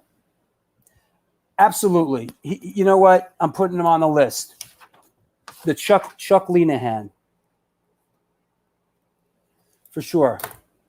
Daryl J, I blocked from the when I first started doing the show, Daryl from Bad Brains was commenting, and I thought he was being a jerk. I didn't realize it was him. and I like blocked him. And then he texted me. He's like, "Yo, you blocked me," and we're cool. But he don't come and he doesn't do shows like this. Michael Rappaport, that's a good one. That's a good one. I mean, that's a can do. Mike Rapp, we can get Mike Rapp. Chuck Treese is a no-brainer. That's no problem. Jello, I don't know Jello, but that we could reach out. Ezak I had on the show, and the Ezak show is the highest rated show I've ever done. Paul Weller. If you think Paul Weller's coming on my show, I got a bridge to sell you in Brooklyn. Mike DeJean. That's funny. I tell you what. Just let me, funny you should mention Mike DeJean. I'm going to show, what? I wasn't going to announce this. Hold on. Will you hold on? I wasn't going to announce this because we're changing the flyer up a little bit, but fuck it. Let's do it. Coming up, Mike DeJean, Sunday, August 16th. Mike DeJean, Outburst, Breakdown, Crown of Thorns, Show of First, King's Bounty, Scooby Dooby, Yabba Dabba, Mike DeJean coming on the show. See, most of you people are requesting. I already have the flyers made, but I just let them out. Yep, Mike DeJean, Show of Force. Yep. Yeah, whoa, Ray Capo. Yes, yep. Hey, you know what? While we're at it, we're winding down here. Hey, how about the Organic Grill? It's a vegan restaurant located in the East Village of New York City at 123 First Avenue, featured in New York Times and Veg News. Their dishes have won numerous awards, including Best Veggie Burger. They make their own cheeses, sausages, and burger patties, and every dish on the menu can be made gluten-free for all you gluten-free motherfuckers. This year, they're celebrating a 20th anniversary, and they're all about having a great time while enjoying amazing, clean food. After 3 months of being closed, they're now open for deliveries. Get in touch with them and order some great food at www.theorganicgrill.com. What else do I want to mention? My Patreon page, real quick. Listen, I know I'm preaching to the converted here for the most part. I know a lot of you are on the Patreon page already. I'm releasing all kinds of cool stuff on the Patreon page. There it is. For those that aren't on the page, at least just go peek it out. It's $2 a month. Listen. Whoa. Wrong thing. Oh, $2 a month. You want change? You can get change out of your change cup. $2 a month. Get on the Patreon page. I'm releasing never before seen footage. I just released a complete Warzone. I just released a complete Warzone show from 1993. A complete psychic orgy show. Speaking of Chuck Lenahan and Mark from Carnivore and Paris May from the Cro-Mags, I released an outtake from the Take Elitist video I did. We're doing all kinds of private shows and just releasing them on the Patreon page. $2 a month. $2. What are you doing for $2? You know what costs $2 these days? Nothing. My fucking Patreon show. So there you go. Hello, Brian. Hey, I want to shout out Brian Whittemore, who has supported me above and beyond the Call of Duty. Thank you, Brian. I really appreciate it. You're a good friend. Thank you. Al Baril should do the show. Al Baril won't do the show. Al Baril wouldn't even be in my Boston Hardcore film. He ain't coming on the show. Al Baril gets in the chat room and chats. Al Baril ain't coming on the show. Maybe when his wife puts the book out, she'll come on the show. But Al Baril ain't coming on my show. Talk to him. He's welcome. I told him he's welcome. Lou Zaretsky, what's up, buddy? Oh, Mark Tulch up in Canada. Yeah, the other Leiden clip. Only available on the Patreon page. So there you go. I released a outtake from the Alago film of me and John Lydon, which, by the way, I know you're wondering about this.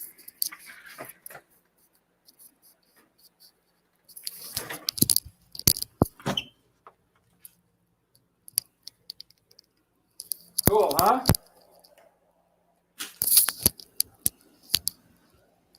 That shit's on my wall. I don't put much on my wall as far as like pictures with me, but yo, Me and John Lydon, like that's my dude right there. So on the Patreon page, there's Todd Hamilton. No, Todd Hamilton was on. Todd Hamilton was on the Warzone reunion show. But Todd Hamilton's always welcome on this show. We love him, man.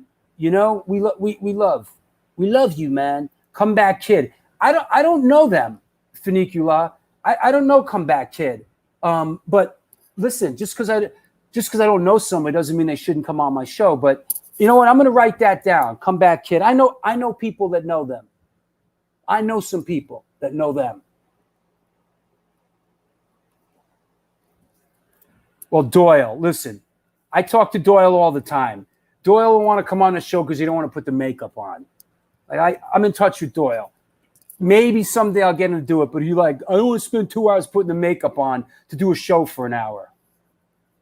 You know? Yeah, there you go, Al. Have your people talk to my people. Exactly. I get it, Al. Believe me. I get it. Listen, Al, you know what, Al? Don't cry when Springer comes on the show and starts talking out the side of his neck. Al said he's down. Al's not down. Stop it. What makeup? It's real, man. Right. I'd love to have Doyle. I love Doyle, man. We go way back, and Doyle's a hoot, man. You know, Doyle's. Listen, Steve, Morita, Dave Dictor. Listen, I'm not trying to do a political show here, Steve. You know, I honestly, I can't deal with it. Dingy's a possibility, you know. Who's Rob Lind? Rick, who's Rob Lind? I don't know Rob Lind. Any more female guests? Funny you should ask. Because you know what? I like girls. I do. So they're welcome on my show. I know it's crazy in this world we live in now, but I like girls. Go figure. I know I'm bucking the trend, but actually I was talking to Brooke Smith Lebensky, who was part of the early New York hardcore scene. She's an actress. She was on Ray Donovan. She's putting out a New York hardcore book. Trying to get her on, but she's right, exactly. So she's coming on. There you go. You're right about. You know what? I got to get my Lunatics game. We need more girls on this show. You know, enough with these dudes, man. Okay. Rob Lynn for Blood for right. Okay, I'm sorry. Hey, there's a lot of stuff bouncing around in my head. Rob Lind. I'm gonna write that down. Thank you, Pete. Rob Lind. Okay. You know, believe it or not, I don't know much Blood for Blood. I know my friend Billy from Biohazard played with them for a while, but I'm not too versed in Blood for Blood. I just sort of missed that boat, and you know, I know a lot. I don't know everything. Right? Choke's been on the show. Yana, Yana's a possibility. You know, but you know, Yana's not doing anything right now. It's like, you know, bring Yana on and talk about the past. Possibly, you know. Yo, good call, Michelle. Vaughn Lewis and Kenny. You know what? I like those guys a lot. You know.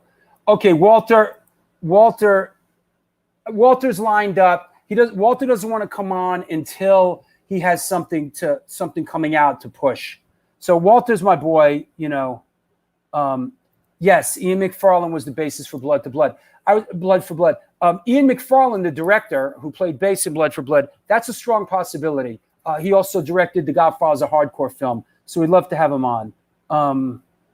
Apparition. You know what? I am not chasing anybody around, so that would basically take Apparition out of it. That's a good one. BJ Pappas. But you know, BJ wouldn't be in my film, but I'll write it down. BJ Pappas. What else? No, I don't have a filter for your voice, Al. You know, you could come on and wear a mask, Al, and we'll electronically alter your voice. You know, we have a lot to talk about, Al. What about Doug Holland? That's pretty funny. Yeah, sure. Okay, Don Fury. You know, love Don Fury. Adding it to the list. Gee, who thought that this show was going to end early? I hope everybody's having fun. I see people are still watching. So what else can we talk about? Is there anything else? I mean, we kind of got it all out with the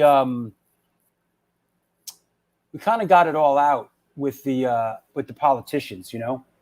That was sort of like our serious part of the show. So now we're just going to have some fun. You know what? Here's an interesting one. Stefan makes a suggestion of Animal. You know, the singer for Discharge, JJ is a Jersey guy. So he's on my list. The singer for Discharge, I think. Yeah, Don could come on. I talked to Don the other day, actually. We could bring Don on and get into like some heavy New York hardcore folklore. Yeah. Yep. That's a possibility. Armand from Sick of It All. Listen, I've had everybody else from Sick of It. I'm just trying to stretch it out a little bit, you know. AOD, nah, those guys don't. Dave don't want to know from me, man. Dave's busy with himself and Brian Swarsky. They sort of like, you know. I'm like, I don't know. I'm not cool in their world, so I don't think so. Evan Seinfeld, yo, I've tried to get Evan Seinfeld. I've reached out to Evan Seinfeld. I know he's listening, but he's not responding. Also, the guy that's editing my new film out in California, the guy who's doing the editing of my new film, also works with Evan Seinfeld. So I talked to him about it, and he said he talked to Evan about it. He might be moving forward a little bit, but I'd like to get Evan Seinfeld on the show. I don't think Evan Seinfeld wants to talk about any of that, the old New York hardcore shit. He sort of left that behind. He's a Hollywood guy now, but I'd like to get him. I'd like to get him on the show. What else? Scott. Yeah, Scott Ian. I'd rather get Charlie on the show, Charlie Benante. And I reached out to Charlie, but listen, I think the Anthrax guys like Charlie and Ian, when it comes to New York hardcore, they're like, if you sort of know the history from the 80s, I think those guys are like, yeah, we're going to stay out of the New York hardcore thing. Yes, Walter's coming on. He's coming on. We're working on it. Walter's happening. Mark from Shutdown is on the list too. He deserves to come on the show. He watches. Absolutely. Mark Shutdown has to come on the show. Another Scandato brother, right? I'm putting him back on the list. Mark Scandato. L7. I don't know. I don't know, man. I'd love to get Milo on the show for sure. Milo would be great. Oh, you got to go back to the laundromat? Okay, bro. Nice. Thanks for watching the show. Make sure you have quarters and wear a mask. I'll see you later, Funicula. What else? Josh Brannon. Good one.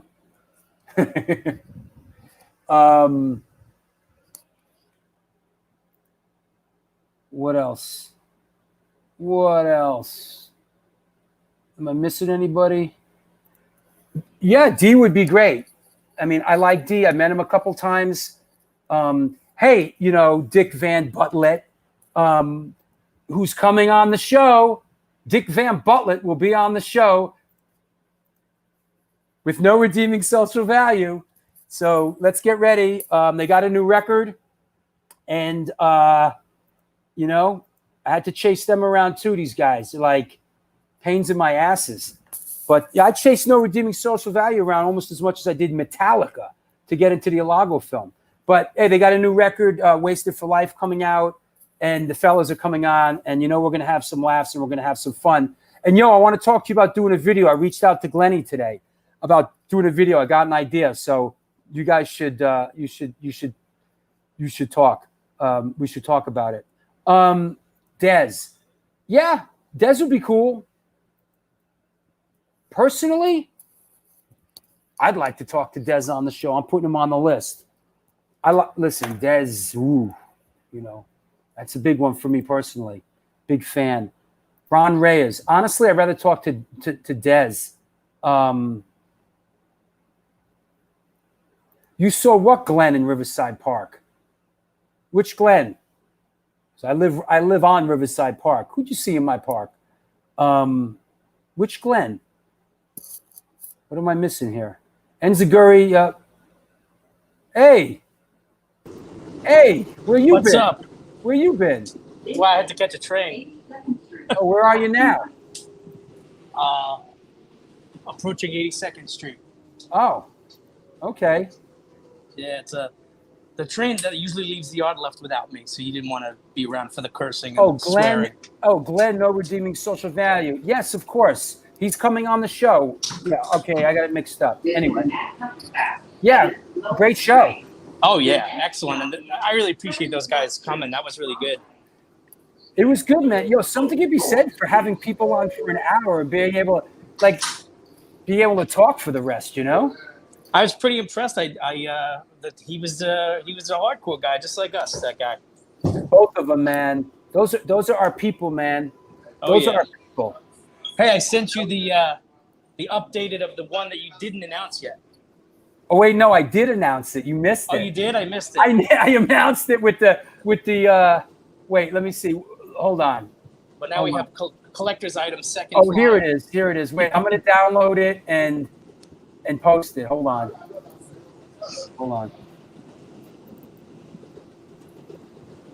Okay, ladies and gentlemen, you've seen it here first.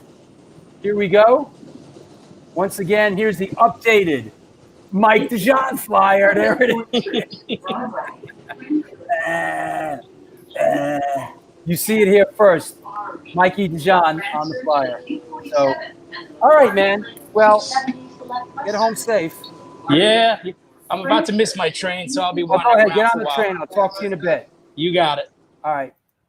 Stephen Messina. There you go. What else? Nina Hagen. Huh. I wish. Does Nina Hagen even make public appearances anymore? I think Nina Hagen is like Greta Garbo. I don't think she even goes out in public anymore. I don't think, yeah, Nick from YDL. Yeah, sure. He's gonna come on the show and talk about his past. And if you believe that, I got a bridge in Brooklyn to sell you. You know what? Brandon Cruz. I don't have a connection with him. It's tough because like a lot of the West Coast guys, I'm not that connected with, What about the cycle sluts from hell? What about them? I don't know what they bring to the party. Waddy, I wish. Oh, I'd love to have Waddy on the show. Love to have Waddy on the show. Yeah, that would be great. Love Waddy. Alberil, I am a troublemaker. Are you? Ian Mackay. I saw something that Ian did today. He's like doing Ian does big things. And like when we do have Ian on the show and like talk about what? Straight edge and all that shit that he's pretty sick about talking about.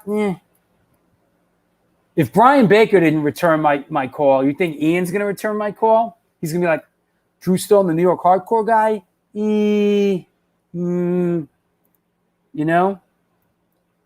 Chris Williamson. I thought about him the other day. Like the most hated guy ever in hardcore, Moby's a good one. I could reach out to Moby. I really haven't thought of that. Waddy's the best, but you can't understand what he says. Brandon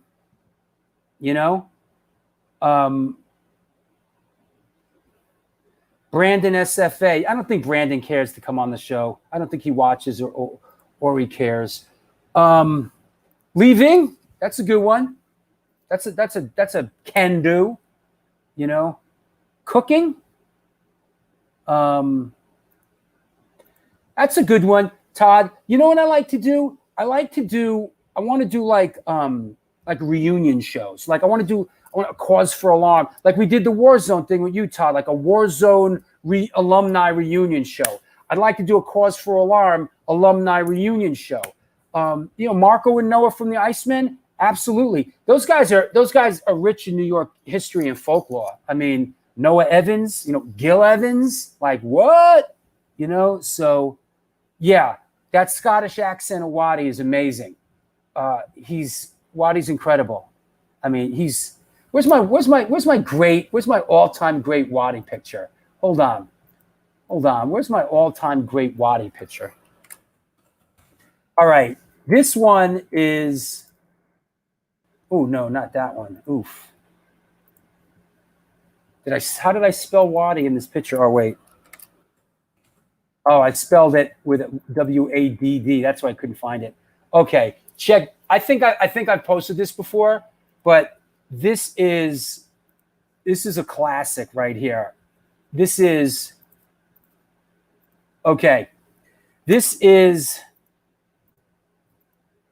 one is Bobby from Biohazard on the left, Waddy, me, and Sean Kilkenny from Dog Eat Dog. I was out on tour on the Biohazard Dog Eat Dog Downset tour, and we were in London, and we were staying. Was it the Columbia? Is that right, May? Is it the Columbia Hotel? We were staying at the Columbia, and like the Columbia is this cool place where like everybody, all the musicians stay, and they have like this pub. Is that what you call it over there? A pub downstairs, and like we show up, and who's in the pub? Waddy. And we were like, yo! We had the best. He's the best, and the Bad Brains were there too. So yeah, Waddy's great. We love. What is this about Waddy? Waddy. Yes, May. The Columbia, right? That's it. The Columbia Hotel. Where is Waddy from? Is it Edinburgh? Wait. Waddy's from Edinburgh? Is that right? Huh. Can someone confirm that? Waddy's from Edinburgh. Yeah, there's your boy. Larry the Hunter. There's Sean Kilkenny. Yeah, it's a pub. Yep. So I'm still waiting here. Where's Waddy from? Where does Waddy hail from? Waddy's a pisser, man. Yeah, Jock from GBH is cool. We could track him down at some point. How about Madonna? Good call, Anthony Rivera. I'd like to talk to Madonna.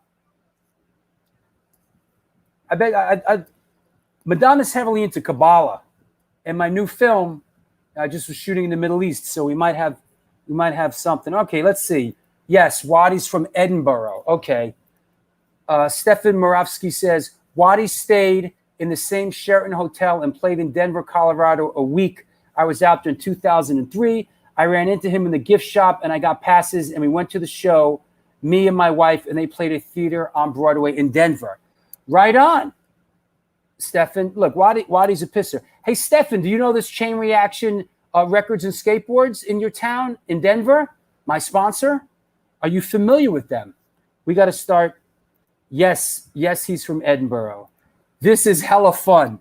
It kind of is. You know what? History of Ray's Pizza. Al Baril pulls one out of the bag. History of Ray's Pizza.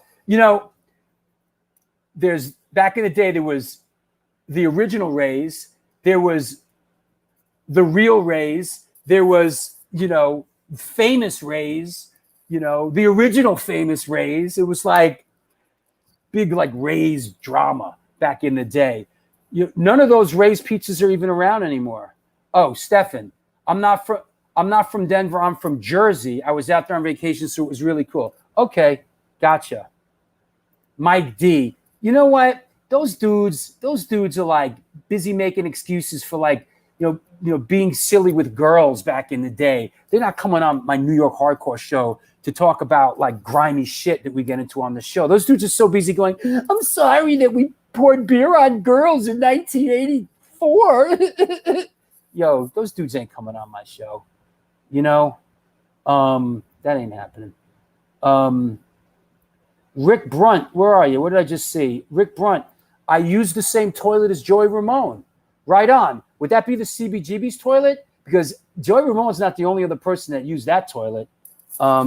Steve, I apologize. I apologize.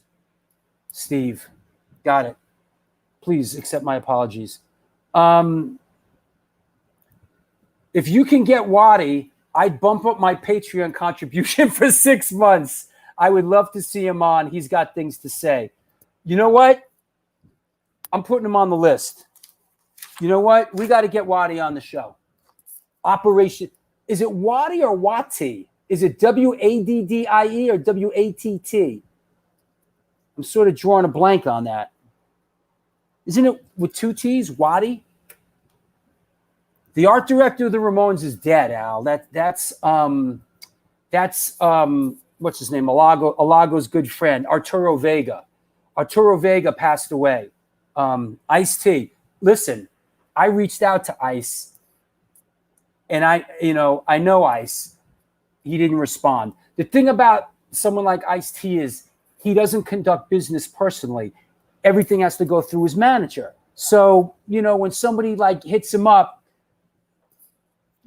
everything's going. He's a busy guy, but Ice-T's a lover of New York hardcore. I'd love to have him on the show. I'm not going to give up on Ice. Who's this? Andrew Ray. Hi, Drew. Hey, Andrew. How are you, buddy? I hope you're well. Okay, it's Waddy with a T. Yes, Arturo Vega. Absolutely. Jim Carroll. Listen, good idea. We can dig him up. We can find his grave. We can dig him up. We can prop him up. Jim Carroll's been dead for ages, bro. Those are people who died. They were all my friends.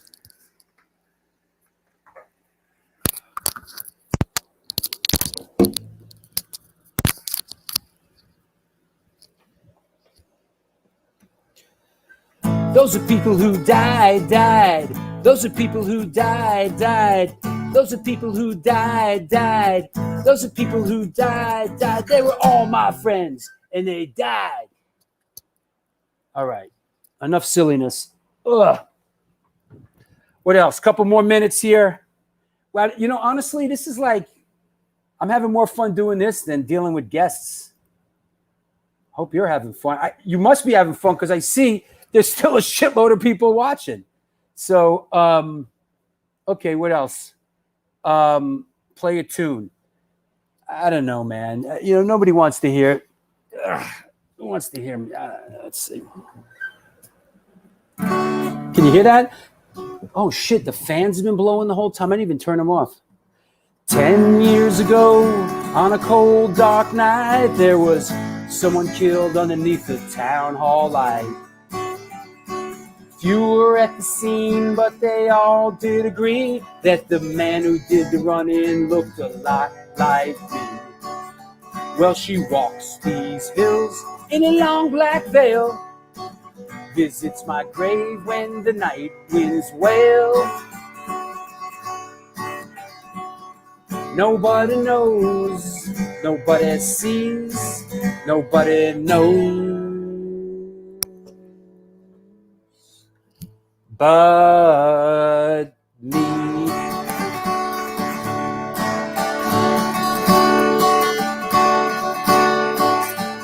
The judge said, Drew Stone, what's your alibi? If you were somewhere else, you won't have to die. I spoke not a word, though it meant my life, for I've been in the arms of my best friend's wife. Well, she walks these hills in a long black veil, visits my grave when the night winds wail. Nobody knows, nobody sees, nobody knows but me. Nobody knows but me. Nobody knows but me. Nobody knows but me. Sorry, I fucked up the ending. All right. Wow, what a kooky show. We did a lot of kooky stuff we never did before. You know? What else? I don't that guitar doesn't live there. I put it there for shows because I don't like the air conditioner. So it's a table. I prop it up, you know?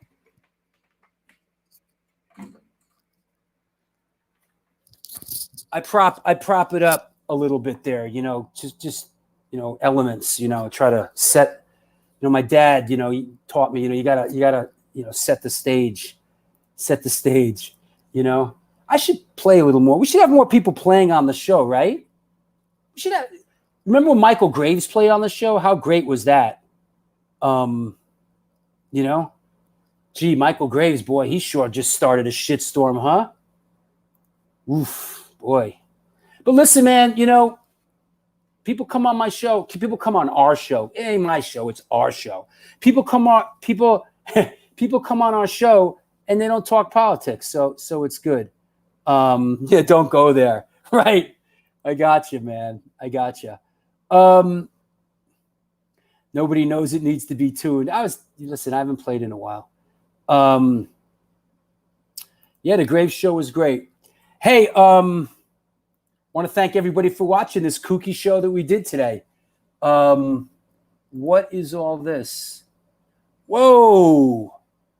Wow. I think, I got a big patron. Is it because of my guitar playing? Is that what brought in the big patron? My guitar? Yeah, it's a little crazy what Graves did. It's oof. I mean, listen, everybody can have their voice. That's what makes America great.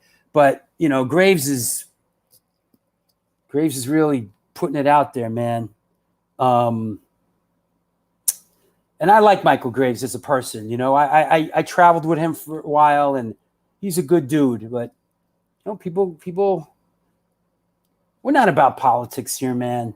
I don't really give a shit about your politics. I mean, to a certain point, unless you're really fucking radical. We're still here, bro. It's been a lot of fun, Brian. Google is your friend about the Graves situation. Not needed to be said here. Yeah, if you give a shit, go find out. Graves is out there, man. Graves is very right wing. He's out there, man. But people are left wing, people are right wing, whatever. There's having a voice, and then there's going off the deep end. Yeah, cheers, Drew. I'm off to bed. I'll see you next time. Thank you for watching, Matt. It was a really fun show, and thank you for being a part of it. You should play more, Drew Stone. You got talent and heart. Music is life. Fuck politics. Yo, brother, thank you, man. Thank you so much, Tim. Thank you. You have talent and heart too, brother. You are now being recruited by 12 labels, Drew. Choose wisely. Yeah, whatever, man. Listen. We back to the death metal thing. Eternal Black from Brooklyn. Is that? I like I think I'm going to go with the Black Anvil. I think that's a good one. That's a good one. Oh, I love when we hear from new people. I know there's like thousands of people around the world watch this show, and only a couple people chime in. So, okay, Drew Stone, love everything you do and done. Thanks for shout out. Love to my boy Nick Riley. Rest in peace, Troy Core crew. Yo, I want to shout out Nick Riley, who just recently passed away. God bless his soul. Bob Riley's brother, Stacy Riley's brother. He was a good dude. God rest your soul, Nick Riley. And my heart goes out to the Riley family, Rabbit, and all them up there in Troy.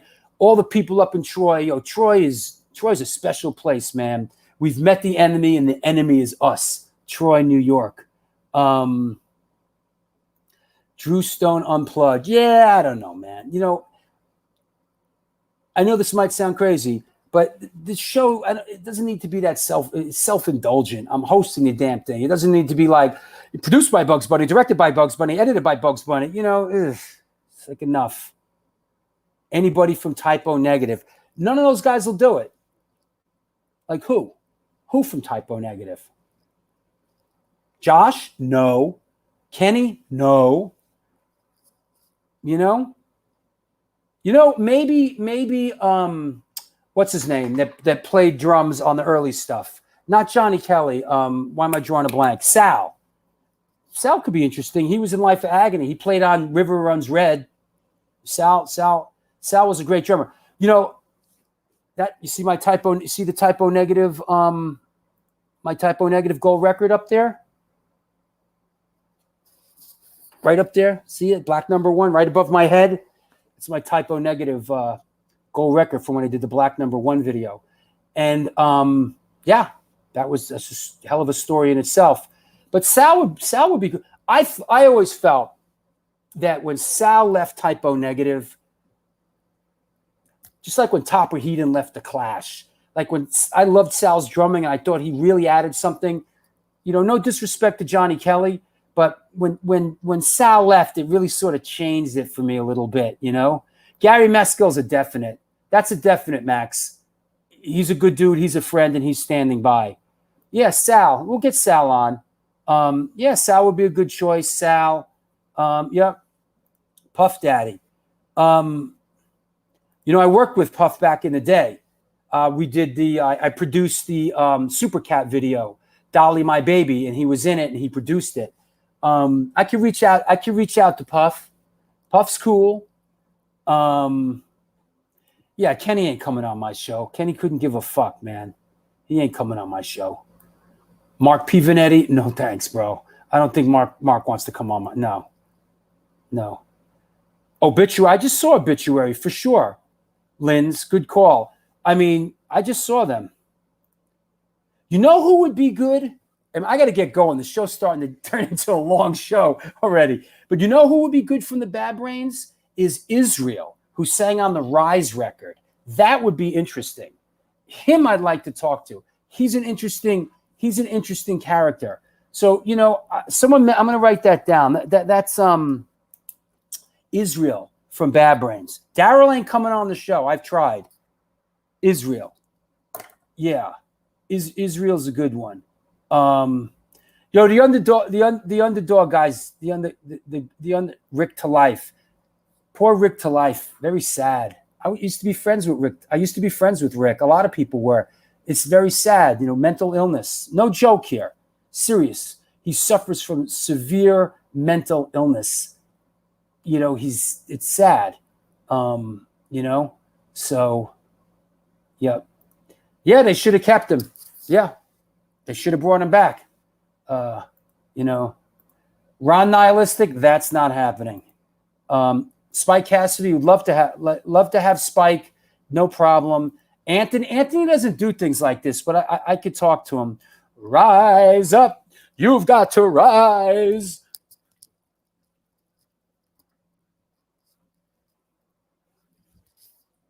Don't make me play guitar again. Yeah, you know. Yeah, Israel would be good. You know what? Thanks, Robert.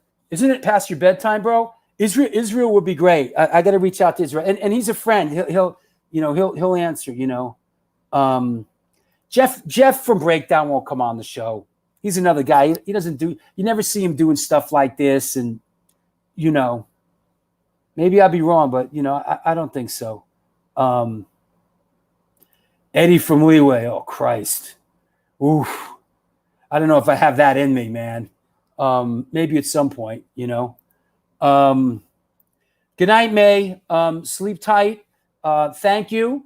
And we'll see you on Sunday for Hoya. Take care of yourself across the way. John Brannon.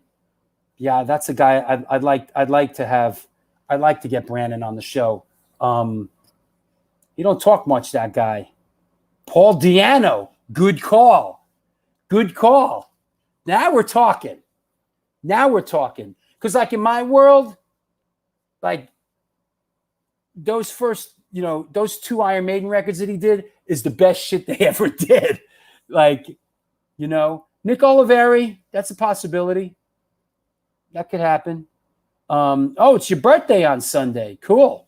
Good. Got Hoya. How about you and Springer?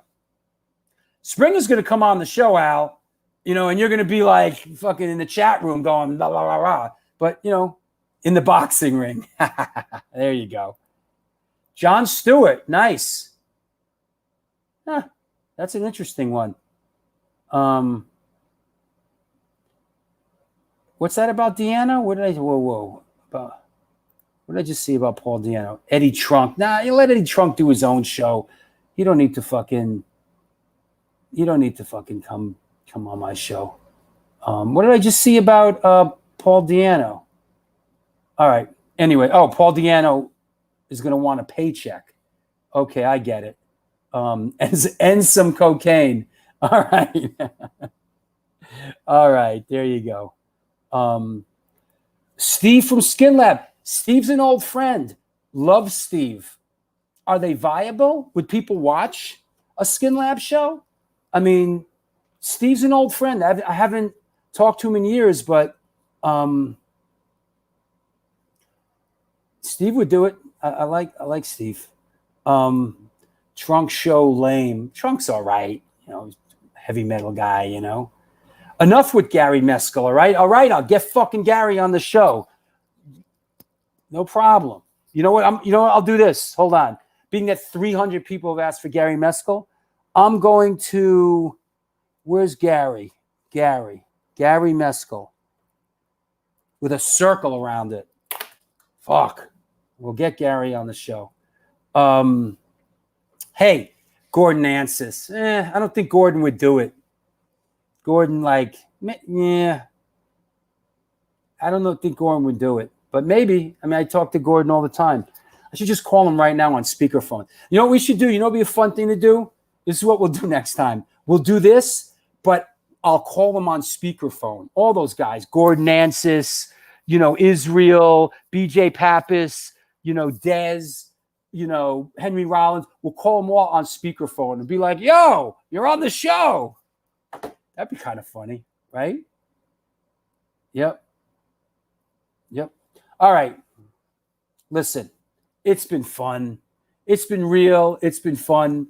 It's been real fun. It's been the New York Hardcore Chronicles Live, sponsored by New York Hardcore Comics, The Organic Grill, Chain Reaction Records and Skateboards, and the Texas Silver Rush.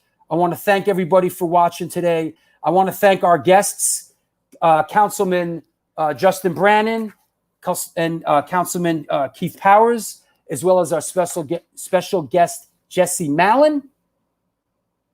We'll see everybody on Sunday for the Hoya Destroyer. Until then, do good things, and good things will come to you.